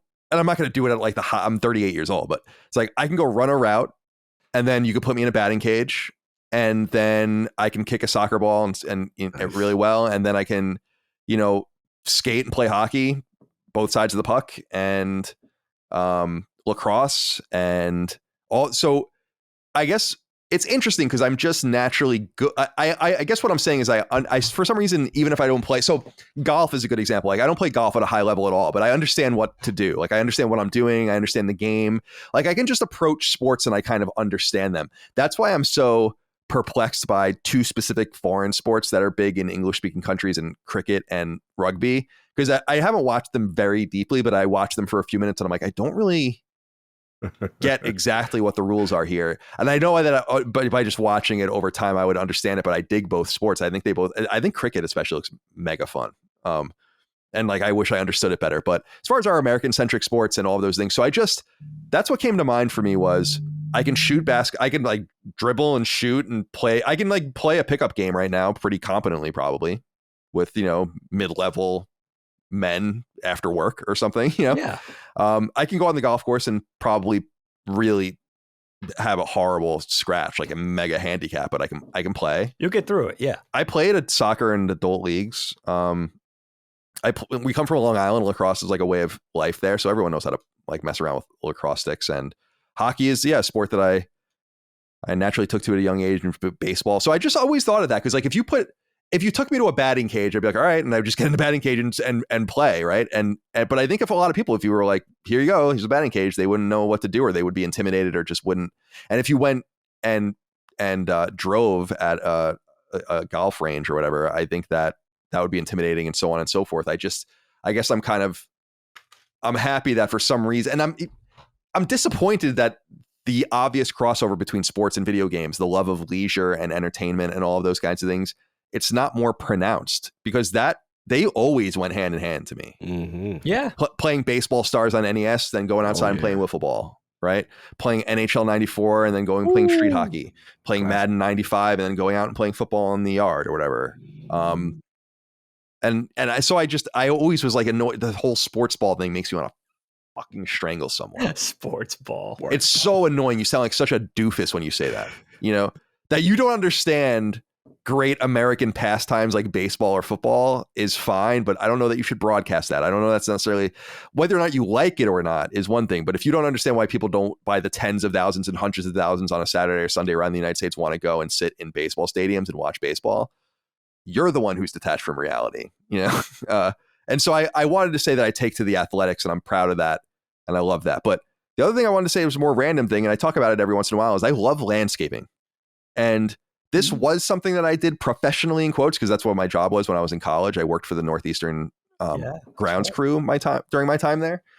And that was a lot of groundskeeping and shitty jobs and picking up garbage and changing garbage pails and snow removal. But a lot of it was mowing lawns and doing and planting flowers and doing all that. And I loved it. And ever since I was a little kid, I remember my dad, we lived in a 1 acre lot on Murray Court, maybe like around 1 acre. And my dad would let me mow the lawn with the tractor, but he would go around with the hand mower and like get the edges so that I wouldn't get too close to anything. And then I was probably like, young, like 9 or 10 or something, and I just always liked it. I always liked being outside. And you know what I think I loved about it and why I'm so into landscaping, but not into construction or carpentry or anything, is because nothing strikes me as very permanent.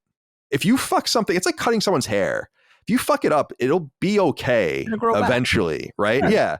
And if you cut the grass too low, it's probably going to get scorched, but you could fix it, as opposed to when I tried to drill a hole in my wall to put up like a coat rack and just completely fucked everything up, right? And it's just going to stay like that forever until someone fixes it. It's a great point. So I think that always really, because I know I'm not a very utilitarian, hands-on person. I don't want to mess around with hammers and nails and screwdrivers, and I'm like, ugh. Like Micah went to a machine, like she's a machinist by trade. She went to a trade high school and she loves that shit. Like not even little tools, but she loves like big ass saws and all these different things. And I'm like, man, I would lose every limb I had in one day in a factory. I wonder, Colin, if you had one successful project, if you could pull off a little project, I wonder with that confidence, would you then enjoy it? Because you're scared to mess it up. I feel the same way to a certain degree. I'm just not handy. But I feel bad because I snapped at Micah during this. It wasn't like Micah and I really don't fight, which is very nice. It's a unique thing in a relationship for me. That's a great thing. But I snapped at her when I was putting up and I apologized immediately, but when I was putting up the coat rack, because I'm like, I really don't want to do it. I'm going to fuck it up. And she's like, you can do it. And I did it and I fucked it up. And I'm like, I remember being like, I fucking told you, and all that did was reinforce in my mind, like, don't. The same thing happened. I put up a flagpole, like just a little flag stand nailed into, or like, screwed into like these wood beams in front of my house. But like, I thought I measured it right and did everything. And then like it started coming out and it's crooked and all these things. And I'm like, God damn it. Like, what is wrong with me? So and I stripped one of the screws trying to take it out. And it's just like, it's a fucking debacle. Right. So, but with landscaping, I love keeping a nicely trimmed lawn. I love edging the lawn. I just love weeding and trimming. And I actually like letting my trees and bushes just grow. But, when a flower's dead, you cut it away so that the rest of the flowers grow and it sends its nutrients elsewhere, making sure the leaves are cleared. I'm always taking out dead leaves and picking around and doing all these things. And I've gotten compliments from my neighbors, which is nice. Like, I think my neighbor across the street, who's a really nice guy, like diagonal from me, he said, I really respect how you take care of your yard. That's what he said to me. And I'm like, thanks, man. That's rare. That's the most dad ass compliment. And I try to give it to others too when I see them in the neighborhood and I like what they're doing. But the one thing I noticed, Dag, and this is the thing that about the landscaping sensibility for me is I see some houses. I live in like a middle class, upper middle class neighborhood, let's say, and people keep their yards generally really nice. But there are some yards that are just, they don't give a shit. It's not like it's like, Whiskey Tango or anything like that, but it's like, it's something. And I look at it and I'm like, why don't you care? Why? I'll see like a huge weed growing inside. Like as an example, there's like an azalea bush. And then there's a weed growing directly on top of the azalea bush, growing through it, right? And coming up through it. I'm like, why doesn't anyone care? Doesn't that bother you? That would have been a sprout. And I would have been like, boop, right out of the ground when it came up, And this thing has probably been growing like that all season, sucking all the nutrients out of your plant, killing it. And you don't give a shit. There was another guy in my neighborhood that instead of mulch, put rocks around his tree, which is a bad idea. And lo and behold, his tree is just in horrible shape. And it's just, they haven't done anything about it. I'm like, you just killed your tree. Dude. Like, doesn't anyone care? It looks nice. I have a friend that would weed his neighbor's bed because that bothered him. And one time his neighbor tried to replant a Christmas tree and it was in the center of his front lawn. That's fucking amazing. He went and cut it down for he was like, I can't look at this anymore. Replanting a tree. He just cut down his neighbor's tree, dead tree. He was like, I can't look at it. I see that, but Micah and I always kid around where she's like, you can't do that, because I'll be like, should I just go weed? Like, should I just go pull that weed? Like, you'll see a person's lawn, right? And then there'll just be this huge crabgrass in the middle of it. Yeah, yeah. And I'm like, go fucking pull it out of the lawn. Bothers me. That's not part of your grass. I love how that bothers you. Yeah, it's like, go pull it. There was a guy around the corner from me, really nice guy. He built this beautiful flower bed and he's growing tomatoes in it, but they got like a huge delivery of dirt, like soil, and they used all of it except for like a little mound of it, and then it just stayed there for 2 years. See, that would bug the shit out of me. And then there were weeds growing out of it, like it was like its own ecosystem. I'm like, I'm like, people don't care. Pull the weed, dude. Pull the weed and get rid of the dirt. I needed soil at one point, and in my mind, like real quickly, I'm like, I'm gonna go take that dirt, and then, but I didn't end up doing it. So yeah, I love landscaping, and to each their own. I don't care. Everyone can do what they do, but it's funny to me what I notice and what doesn't bother people. It's like with the rocks around the tree, it's like, cool, that looks really pretty, but don't you realize that your tree is like really hurting? Have you seen every other tree in the neighborhood look totally normal except for yours? And the only thing that differentiates it is what you just did to it. So remove them and let it get water again. But that's just going to die, probably. And I just, I don't know, man. You got to be vigilant down here though, with all the different, but I have a good lawn care company that just sprays my lawn with different chemicals and fertilizes. They come every month with a different cocktail of something that they're doing. Right. And my lawn it's killing it. See, you have an HOA though. I do have an HOA. Yeah. They don't do they only do the public areas. Okay. So they don't, because I'm thinking of like a neighborhood like mine. It's a nice neighborhood, but really the only reason, not the only reason, but why people collectively stay in line with upkeep of their homes, right, is browbeating or being afraid to be browbeaten. Totally. Or actually really enjoying it, which I guess to some degree, right? That's the thing. That's what keeps a suburb nice. Isn't that interesting? Because you don't want to be the guy that's not keeping up to the standard of everybody else. Yeah, true. And it's like, I don't want to be, I've actually thought about this in the past that I'm not ratting anyone out for anything to the HOA. Like, no, unless like you have to do something totally egregious. Like it really, but Uncle Mike lives in my neighborhood, as everyone knows, I think over time, our uncle. And he's really annoyed that people built 6-foot fences because you're not allowed to. And he was told that he couldn't do it, so he didn't. But then other people just did it anyway. And it's like the bind of being like, that sucks. And I get your frustration, but you certainly, and he's in the same boat where it's like, you can't really rat them out. Right. It's like, I don't want to be like that. You would have to do something egregious for me to be like, what's going on with this? Yeah, I hear that. There was a the kids next to me have everyone in this fucking neighborhood has a trampoline, but the kids next to me have a trampoline, and then someone got hurt on it or something from a neighbor. And I heard one of the moms be like, I'm going to call the fucking HOA about this or something. And I'm like, I don't know, man, maybe that's different when you have kids, but I don't want any beef with anyone. I'm totally, congenial and just being like, hey man, what's good? Everyone neighbor blood. Yeah. Then you got to have Cog out. He's got to smooth it over. Right. And then I have to have the diplomat out and that's get everyone together and gather everyone. But that's the thing. And now that we get into the fall, it's going to be the leaves and trimming everything up and keeping everything that, shutting blowing the sprinklers out and shutting those down and all the rest. But it's a complex world of landscaping out there here in Chesterfield County, Virginia. But I enjoy doing it, and I get a lot of pride out of doing it too. I think I just enjoy a well-kept, and it's kind of your sign of respect to the rest of the neighborhood. You kind of want to dunk on other people in a way, but you also want to be like, I'm doing my part, like you said. Yeah. Yeah, hold on my end. But mom lives in like a legit gated neighborhood, and that's more of like the HOA where they do everything.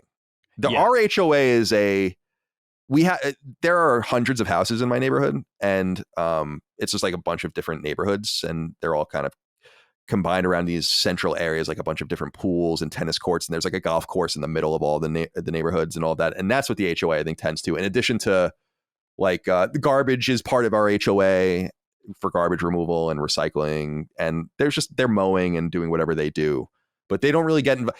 The one thing that they bothered me was when I bought my house, I had an agreement with the builder that I could build a pool, and then so I built the pool, and then they were like, you don't have permission for this pool. And I'm like, and then I had to like reverse engineer it to where I had to pay them like a $300 fee or something to like have them assess it and then give approval for it. So that's kind of the HOA. But I didn't want to bust too many balls about that, because I appreciate that. It's like, you don't want people just doing whatever they want when it's going to affect it. I appreciate that if you live on half-acre lots, do whatever you got to do. But we're all on top of each other in this place. So like, it's cool that they're like, you can't just build like a pool house or a shed or do whatever the fuck you want. I don't mind that really. No, you can't just be willy-nilly. I mean, they actually patrol by air in my neighborhood's old. I mean, these houses were built in 88. They come around with helicopters and make sure you're not building shit. Well, that's how Dad got caught with the pool. Remember when we on Long Island, Dad built our in-ground pool totally illegally and got away with it for like 12 years. And then they found it, like, I think they sent them a picture taken by helicopter in like the mid-90s. And they're like, this is you. And it was somewhat of a big deal because this is the case in Virginia too. It was the case there. It was like your property tax goes up when you have a pool. So they were like, you owe us back taxes on that pool for like from 86 to 96 or whatever. Oh, the red tape is, it's maddening. But yeah. Dude, and he's still dealing with red tape on Long Island in his new house. He was just telling me that like they're still getting approvals. He's lived in this house for years now. Yes, that they built, and he's like they're still getting approvals from the nature people and the environmentalists and stuff. I'm like, oh my god, I can't fucking stand Long Island, but I also love it at the same time. Is that everyone? Did we go around the horn completely? Yeah, good shit. Excellent. Yeah, that was fun. We could really go into business with all our skills. Yeah, landscaping, folding. Cog's going to be the diplomat. I mean, we got it set up. I mean, we could have our own anthropology, right? Oh yeah, let's do it. It seems like a great time to open a store that would be in a mall. All right, Dustin, as promised, let's go to you. I'm interested in this topic. I think this is actually kind of the perfect combination for this topic, actually. Yeah. Well, I'm the baby here of this crew, and I knew you old man would have something to say about this one, because I'm kind of the last of the era slightly. My topic is the arcade. And being born in 93, obviously the peak of the arcade was well over by that point. But my local mall did have an arcade, and it was around long enough that I had my first grade birthday party at this arcade. And it was a chain arcade, Aladdin's Castle, shout out. And I remember this being such a very special place. I always had to ask to go to the arcade. And I feel really blessed and thankful that even though I was at the very tail end of the arcade phenomenon, I still got to experience it in its original heyday. And so we can talk about all different aspects of this, of course, but just because arcades now, I mean, you can still usually in major cities find a few great arcades, they're not totally gone forever, which I'm really thankful for. But going back to Aladdin's Castle in the year 2000, would have just been the year 2000. Yeah. At that time, I remember so specifically some of the games there that I really enjoyed. And I wonder, there's one game that I always remember that no one seems to remember but me. It's called Lucky and Wild. Oh, I know this game. You know it, Dag? I do. I have been looking for a Lucky and Wild cabinet literally most of my life now. Since Aladdin's Castle closed. We have to talk. I know where they have one. Oh, sick, by me, dude. Right by me. Dude, okay, next Too Many Games. We're going to go. We got to go. Yeah, so Lucky and Wild is a game where you've got one person on the left who is driving, and there's also a gun there. So you could technically play it by yourself and drive and shoot. But the real way to play it was to have two players. You got one person driving and one person shooting. And I always remember this game. You're like driving through malls like Blues Brothers or something, like doing all kinds of crazy shit. I loved that game, particularly at Aladdin's Castle. But I also remember, of course, they had a lot of the classics. They had Mortal Kombat, of course, some other, Street Fighter, Tekken. I remember really enjoying. Ooh. Of course, yeah. Hell yeah. Cog, I know you're a Tekken man. Hot. We would always play that. And I know this is very late era arcade, but shout out to two particular Star Wars arcade games. Number one being the classic trilogy arcade game where there's 3 levels. There's a, blow up the Death Star level. There is one that's on Hoth. And then there's one where you're on the Force Moon of Endor flying around in the, the land speeders or whatever. But if you beat all 3 levels, you can fight Darth Vader. And as a kid, I never got that far. Never, ever. Luckily, this is something I've been able to go and redeem myself at a free play arcade where you can just play and play and play. So I eventually beat that whole game, did the Darth Vader sequence. The other one of Star Wars that I really liked was there was a pod racing game. There was an arcade game that you sat in. But what made it so cool is that it was like the movie in that you controlled it with 2 individual things. So if you wanted to turn left and right, you had to put these levers. And I always loved the pod racing game for, play. I think it was on Nintendo 64. I had it on PC when I was a kid. But being able to go and play that in the arcade with a little more, the physical aspect to it. And that's one thing that really drew me was, I guess they're like kind of gimmick games, but I don't remember what it's called. There was one game where you rode a skateboard and it had like bars on the side and you would like twist it left and right and you could jump and stuff. Yeah, I remember that game too. I don't remember the name of it. Yeah, I played it recently in the last 2 years and it was not very good. But I mean, at that time in the year 2000, I mean, this is in the era of Tony Hawk Pro Skater and stuff like that. And so it was like, dude, you got to play the skateboarding game while you're there. And then, of course, so I always found myself drawn to the video game arcade games, right? But now in particular, but also back then, there's also the ticket games as well. And I always felt the need, like I got to get some tickets because I'm not walking out of here without a prize, like a plastic frog or one of those stupid, the Chinese finger traps. You can't be walking out empty handed. So I'd be getting that. There was the game where it's like there's lights and it goes in a circle and you got to get it right the right point.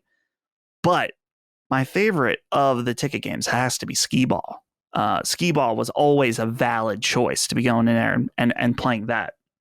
So many fond memories. And of course, that first grade birthday party in Aladdin's Castle, that was the dream come true just because, and it's something I've grown to appreciate so much more as I've gotten older, is thinking about my parents being at this time they were in their mid-20s, low on cash. And I've talked about before on Constellation how that was a lot of that was hidden from me. But to do a birthday at a place like this is not cheap at all. And a lot of my birthday parties, which I was always thankful for those too, was like pizza parties so at your house, right? Right. Some more low key. And so having that one party, I mean, that's memories forever right there is doing that.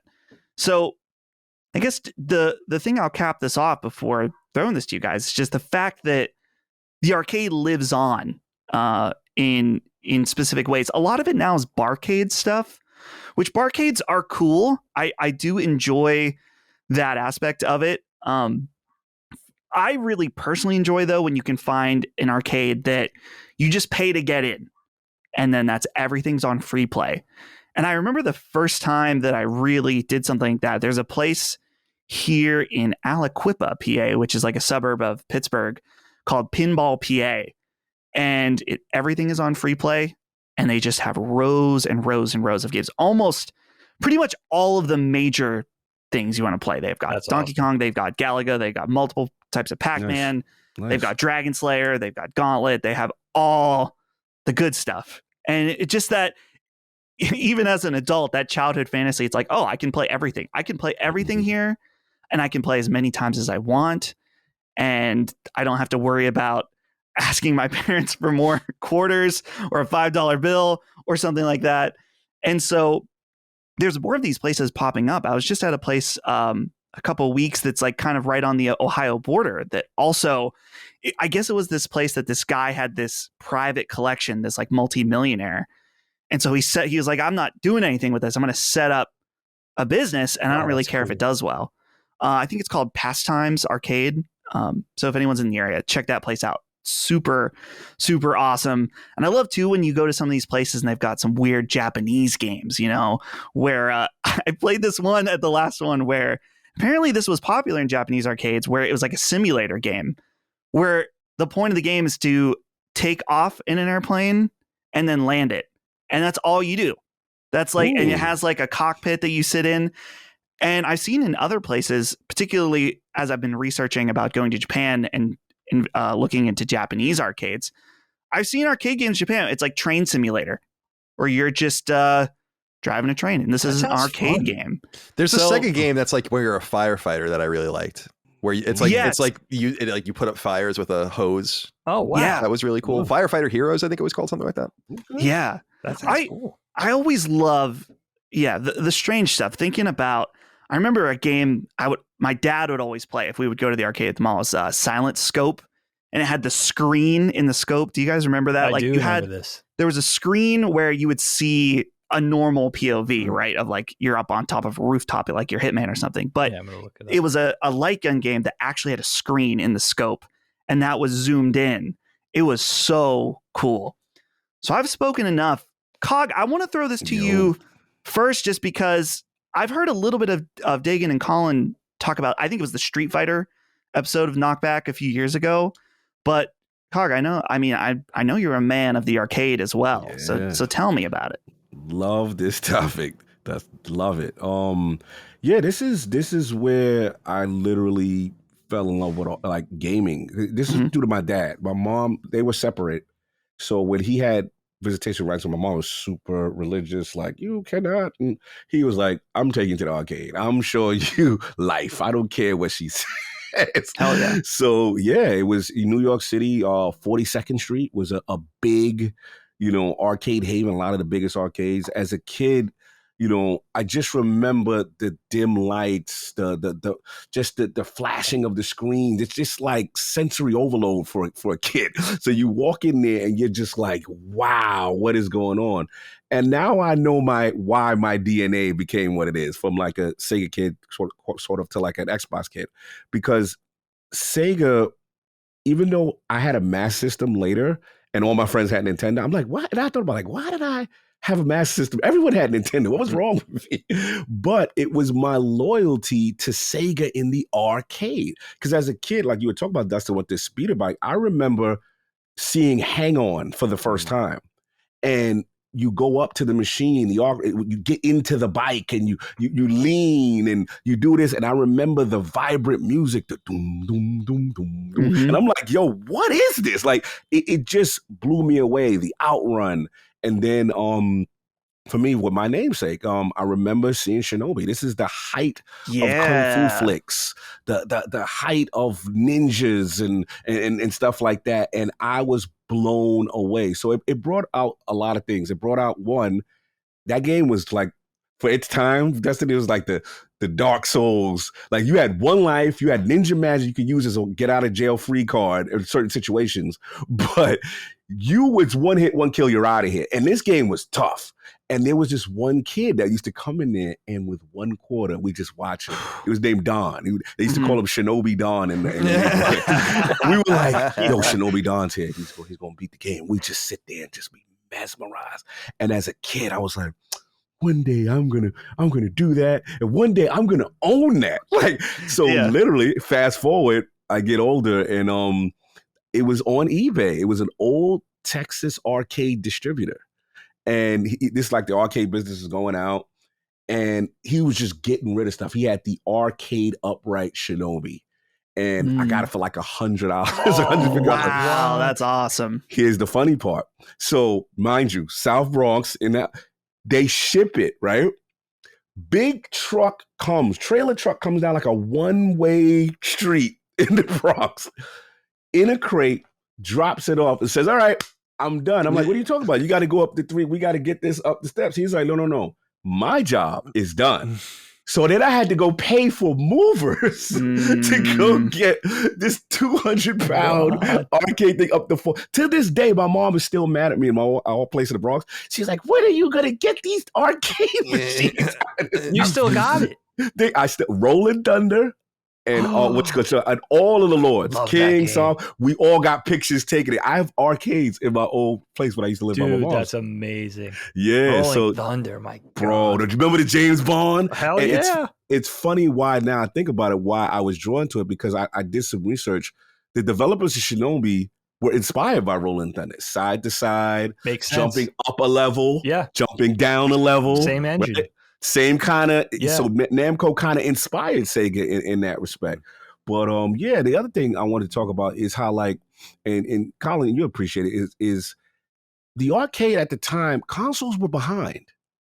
Consoles were really behind. So arcade was our next gen. When you'd go to the arcade, you'd get to see what's the new technology that's coming out. Totally. Oh, wow, here's AM2. They're using this new engine for Virtual Fighter. You know, I think when it finally caught up to me, and Dustin, you appreciate this, is why my love for Tekken is I have such an affinity for PlayStation 1, because I never forget, it was the System 11 board. And I remember going to the arcade and saying, okay, that Tekken is the same thing I have in the PlayStation 1. That was finally when I felt like they came together. Yeah. That happened in the next generation as well. Like very briefly, I remember Tekken Tag that summer of 2000 and then Street Fighter EX. Yes. Where those games came and were like, these are probably the new PS2 style fighting games. And I feel like that was the last time I remember seeing games in the arcade.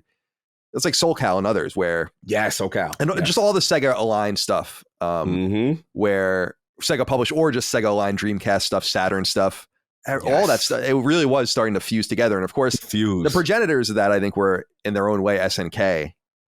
We just, I had access in my entire life that I remember to one SNK arcade machine that was in Ground Round, and then we used to play the shit out of that thing. But that was also like bringing together console and arcade, although we just weren't able to take advantage of it. Like the idea of being able to bring your memory card to it is like it's so amazing. So good. SNK was so cool. So cool. They were very revolutionary. So it was just, it always was excited to go to see what the next thing. I remember how big, Dagan, I know you did your Street Fighter, like that was huge. The spirit of competition, fighting each other, putting your quarter up, saying, I got next. And the true in your face competition with someone, right next to you, the tension, like that was a thing, you know what I'm saying? And then, I think for me, another reason why Tekken is so near and dear to me, like, I took it to heart. It was like I was doing my own Bruce Lee story. I would go to the local arcades and find out who the best person was, and I'd beat them. I was esporting before esports. I was doing all these things. I was the best Tekken player in my neighborhood. I remember when I think it was 3. One of the Tekkens finally came out where you could bring the PlayStation controller and put it into the arcade. And I said, because then I could get my diagonals out. Because I will say this, and I will admit this, LSM fan, Xbox fans, they get mad when I say it. But for FPS, yes, Xbox controller, no doubt, love you. But for fighters, PlayStation all day. Like, I feel it's the perfect D-pad. So now I'd bring my PlayStation controller, and it was, I don't know if you remember this, Colin, the competitive scene at the time is in Chinatown Fair. And that was where all the top players, the Tekken players, and that's where I made my bones. And my name rang off, man. I should have kept with it. I should have kept with it. Cool, man. Yeah, I was gonna say, are you interested in getting involved in any of the Evo style tournaments? I'm too old now, man. These kids, the fast twitch. Right now, I'll get in. I'll play competitive though, and I'm impressed that I'm still able to hold my own. Like I was in, obviously, I've done the Tekken 8 closed network test, and I've been playing that, and I'm like, wow, I'm playing with old Tekken 7 flows, and I'm still holding up. So I know if I put my mind to it, I could still be good again. But it's just these kids are just they're beasts. But yeah, I love that era, man. Arcade is what made me, what groomed me. I saw an Evo these past few weeks. There was a blind player of Street Fighter 6. Did you see that? That won a match? Yes. And that was when I was like, yeah, I think I can't play fighting games. Like that's just out of my, because I said it before that it was only working at IGN that introduced me to being good at fighting games, because I thought I was good at fighting games until you really meet people that are good at fighting games. And then the Evo people are at a whole nother level. It's not even fun. It's fun to watch because it's so technical. So good. Yeah, it's amazing. I love the more obscure games, the better. The SNK and the Arc System Works games, especially those like nerdy anime style, 2D, beautiful, hand drawn. Love that stuff. Dig, let's hear from you on reminiscence of the arcade. Yeah, man, I love this topic. I mean, this just brings me back. Talk about waxing nostalgic. Dust, we have to talk because TNT Amusements in Southampton, Pennsylvania, not far from here, like 10 miles away, Philadelphia area will know because this guy's been doing infomercials for his arcade business. He does arcade sales, but he has a showroom, / kids arcade where you can have birthday parties and stuff. But this guy's a legend. And he had Lucky and Wild in the birthday room, actually. I remember. So this guy looks like a villain. Oh, he's amazing. Hold on. I got to send this. I got to put this in the show. This photo of this guy. I forget his name. He's a character. He's an absolute personality. Here it is. Sorry. The photo for you guys. Let me put a marker here. He's a legend. He's a Philadelphia legend. And you know what's funny, Kyle? I first started getting the infomercials when you lived up in New Hampshire. I don't know why they filtered all the way up to New England. Interesting. That's the first time I saw it. And I was like, then I realized, oh my God, it's near Helene's house at the time. But man, I think about this a lot because we were just at Lake George with the kids coming back from Quebec. And we walked into an arcade one night. And it's like what Dustin was saying. It's like the usual thing now is these ticket-centric prize counter arcades. I'm always the old man that searches out the one traditional conventional arcade machine and plays it. But you know what's sad? The oldest actual arcade game that they had that you could just pump quarters into and not get tickets from, a traditional arcade, was the remade TMNT arcade cabinet, the 4-player, that they redid with the 2012 Ninja Turtles. So not the original Konami. Right. It's Ubisoft, right? No, you know what? It's Raw Thrills. And I think Raw Thrills has it's still under Paramount or Viacom's Vice, but I think Raw Thrills has their own development studio. But it's based on the look of the 2012 cartoon.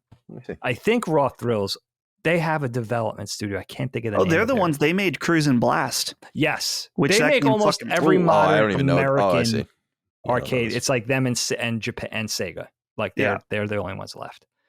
I feel like. But it was fun just to play that, but it was so sad thinking like this is an 11-year-old game. This is the newest thing they have. That's not pumping out tickets, That's not skee ball or I saw one that was a ticket-based game. I think it was Nintendo. It was like a Rabbids game that was all, like a driving type sim. And what I love thinking back now, growing up like Cog, I'm even older than Cog. I would play arcade cabinets anywhere I found them, right? Again, that was our generation. That was our introduction into video gaming. So 7-Eleven, delis, box stores, restaurants, wherever we could find them. But growing up in the suburbs, my arcade haunt was Time Out in the malls. 2 malls in particular, Smith Haven Mall on Long Island and Roosevelt Field in Western Long Island. And Time Out was like a place of wonder for me as a kid. And like Cog was saying, this is what I miss about gaming, because we all think about gaming now. We're all gamers, right? We're all modern gamers, home consoles. I love it as much as the next guy. It's that, instant gratification, access, the selection at our fingertips, playing from the comfort of our own home. But there's something about growing up in the actual arcade, in that actual space, that brick and mortar space, where it's like the five senses, right? Like we still touch and hear and see video games, but where is like smelling the BO and tasting the cigarette smoke, right? Like it was like, it was the atmosphere. It was the only place I could think of as a kid where it was okay, besides movie theaters, where it was okay to be dark. Yes. And it was dark inside, and there was older kids playing, and dudes like that look like me right now with the mustaches. They were super good, pumping in the quarters. Like you would just marvel at like an older kid with a pocket full of quarters. Totally. Yes. Right? You would just be like, how did they get so much money? These people are rich. Mm-hmm. As an 8-year-old, you're like looking up like, I'm going to be that guy someday. That this random dude with the Iron Maiden patch on his denim jacket, cigarettes dangling out of his mouth, like that. Those are the things that I remember. And also like just the spontaneity of being a kid. But I was also really fortunate because I went to college. I went to art school in Philly, right in the heart of downtown. And Chestnut Street was kind of like Philly's Canal Street equivalent. Chestnut Street wasn't in Chinatown, but that was like Arcade Row, especially if you went on the, I guess that would be the north side or the west side of Broad Street. It was all arcades. So I was able to kind of still stay in tune with the arcade culture through the early to mid 90s and into the late 90s, where it was largely about fighting games. But the community was kind of the same thing. It was kind of like a place to go, like-minded people, but it was the spontaneity, because I would jump in there between classes and run outside and go play Street Fighter, or maybe you were playing Mortal Kombat, or you're going for Metal Slug or an old school joint like Miss Pac-Man or Simpsons Arcade. But then you would see something new that you didn't even know came out. Oh, this is now, they got the new King of Fighters is out. Or here's a brand new machine. I remember discovering, I think, Street Fighter 2 New Challengers. I didn't even know it was out until I walked into the arcade. And I was like, what the fuck is this? There's new Street Fighter players? Like, that was an event. Yes. We were dealing with the same Street Fighter where you could play as the bosses, right? The New Challengers. That was with the New Cammy, Challengers. So DJ, right. T-Hawk and DJ at that point. Right. Shout out to DJ. I love the new one is cool, version. Right? Yeah. In Street Fighter 6, it's so good. But like you, Kyle, I tuned out. Street Fighter 5 was a bridge too far for me. That's when I realized I can't play this anymore. The kids are just getting too good. I mean, Justin Wong and all those guys be damned. Like, even the most middling player was so much better than me at that point. It was like, I'm out. There's just no way. But I just miss that spontaneity of the arcade, because it was a different thing. Like now especially home gaming or playing on Steam or whatever, there's a convenience to it that I love about. But back then it was so different. And there was also a different dynamic, especially being young, where you had to make every quarter count. Now that we're older and we have a little bit of sustainable income and we buy our games and we just have them once we spend the $60, $70. But back then it was like every quarter was precious. You wanted to get good. It was important because you would have limited resources. Yeah, nothing worse than putting a quarter in a game that sucks. You're like, that was one of 4 chances I have to play a game. That's only if I do the quarter games, Wasn't that so? The only thing worse than that was renting like a shitty Nintendo game from and then being stuck with that for the weekend. I just blew $5 on this. That was my chore money for the week. That same dynamic though, same exact thing. I love these. Dustin was saying this too, like the free to play arcades. We have one not too far from here, actually right next to the movie theater where Colin and I saw Solo a few years back.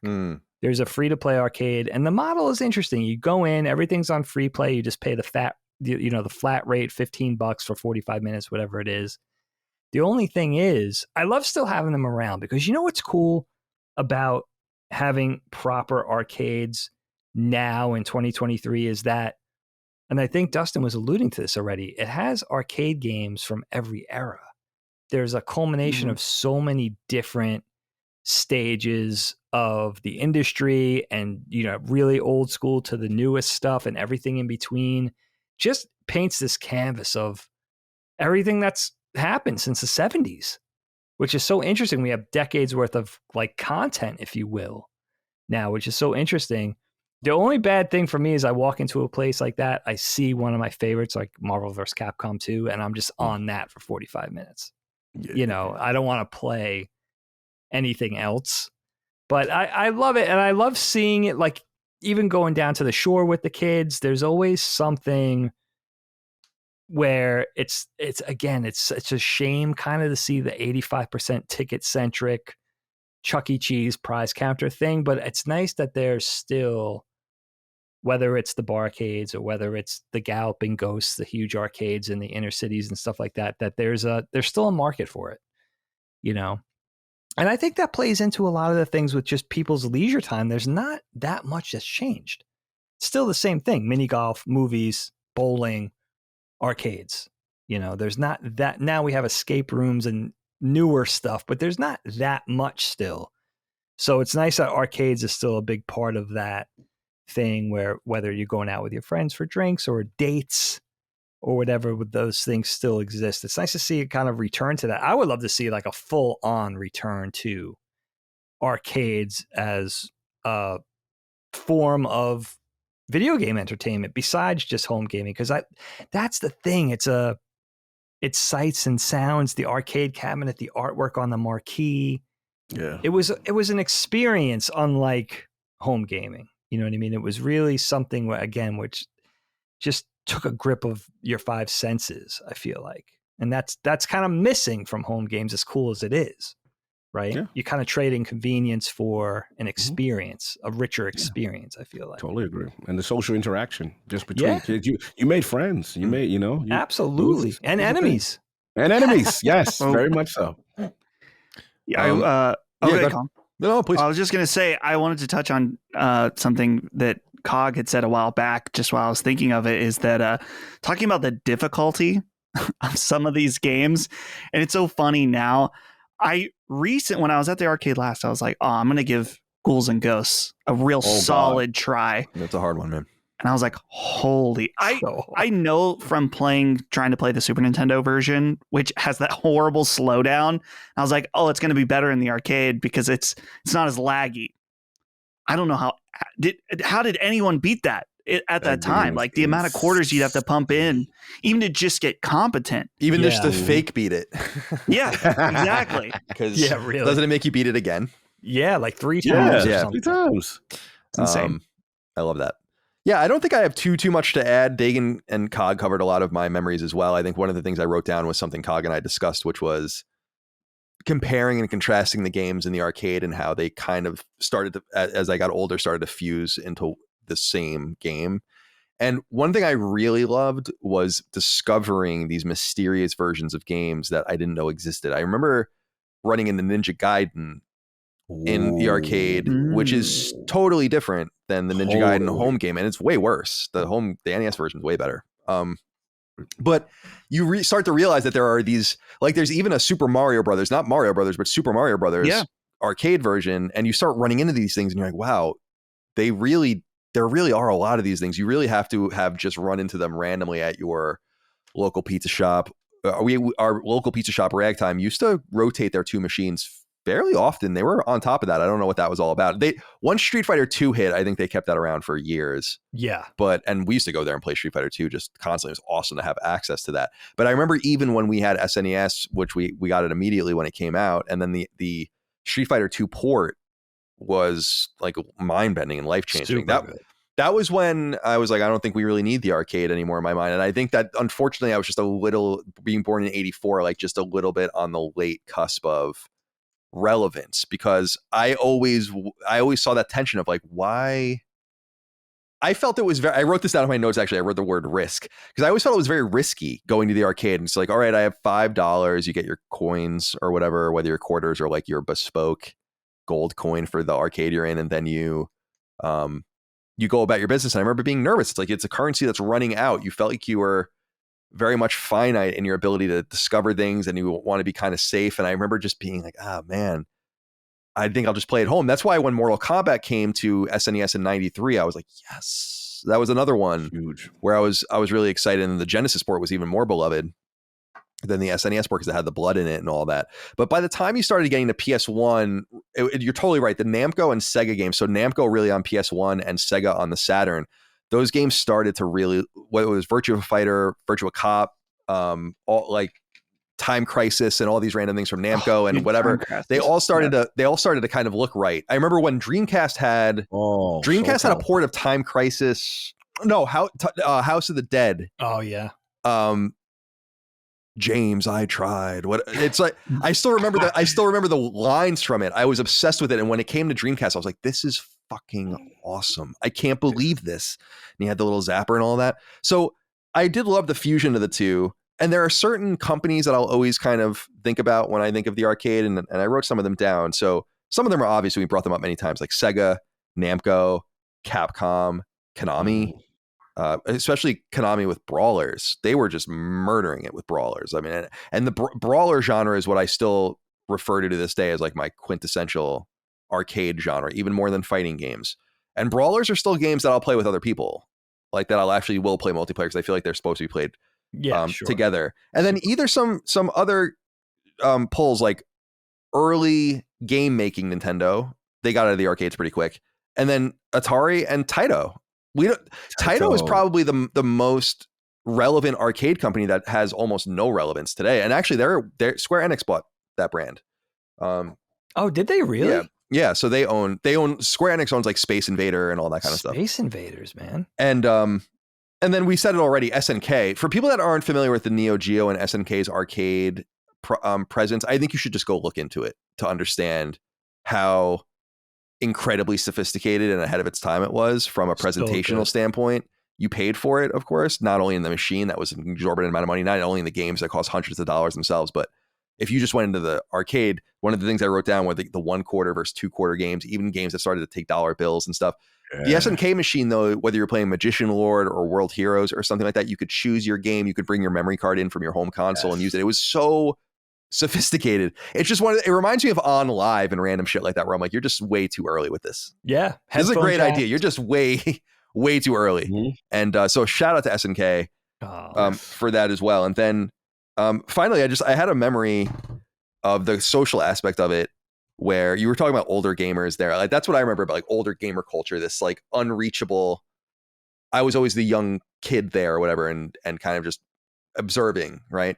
And I remember when Mortal Kombat 2 came out, I have this very specific memory of everyone gathered around the Mortal Kombat 2 machine, kind of waiting and watching. And someone had the move list in these, like baseball card holders, but like the ones that are just a full page. Sure. They had like protective case. They had them in they had them in that, and they were passing it around. And I remember looking at like Reptile and all these different things. It was just so cool. I remember that so vividly. I was like, that's the nerdiest thing ever, because that was probably 93 or something, 94. And that's really nerdy for that era to be doing something like that. It's so funny you say that, because that's what tied me. When I was heavy teching, I would go to GameFAQs on the time release characters, print out the move list, and knowing all these connotations, FF plus 1, 2 means like it was ridiculous. Like it was literally studying for exams on characters. GameFAQs was huge, dude, for arcade move lists.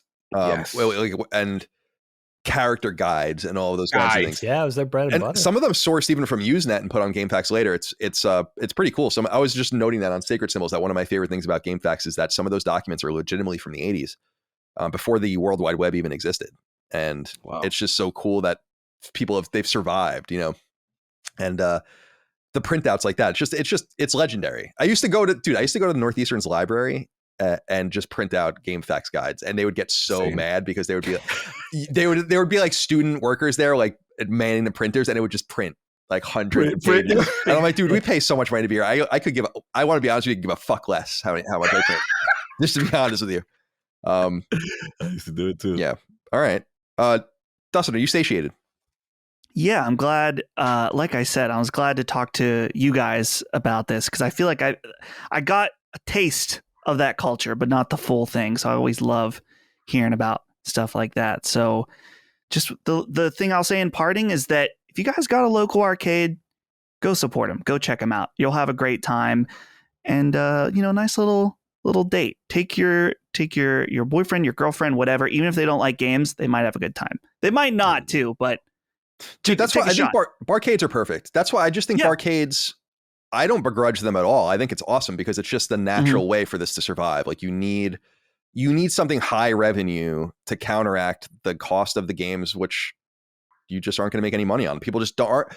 We have home consoles, PCs, and phones. There's just no place for just a straight up arcade, in my opinion, anymore, except for these very specific geographic Mecca style places for gamers, right? But the old mall arcade, or the entire reality of having like arcade machines installed everywhere you went, is just it's an era bygone. So I think I love arcades because it's really for everyone. You can eat and drink, and I'm not even talking about the really mechanized ones like Dave and Buster's and shit like that. I'm talking about just like the cool mom and pop arcades like Soda Popinski's in San Francisco, or the cool ones in San Diego that I've been to or whatever. Yeah, those are really neat. So that's a great way to go on a date night, and you're not really beholden to the games if you don't want to be. Exactly. Yeah. All right, let's get the hell out of here, boys. This was a fun series of conversations. I hope everyone enjoyed Constellation. Let's go around the horn and say goodbye to everyone. Dagan, goodbye to you. Goodbye. Have a lovely weekend, everybody. I enjoyed this. Thank you for joining us. That's it. Oh, okay. Yeah. Okay. Fair enough. That's really about it. I don't want to hurt. Yeah. Okay. That's fine. Yeah. I'm a little hurt today. That's fresh. Fine. Yeah, you are. You're feeling a little fresh. Grow up. I was doing that to Micah. Dagan and I don't know where it came from, but we'll just tell each other to grow up. It's like, grow up. Like that, like really aggressive. Random grow up. Yeah, thinking about you with that. Cog, goodbye to you, my friend.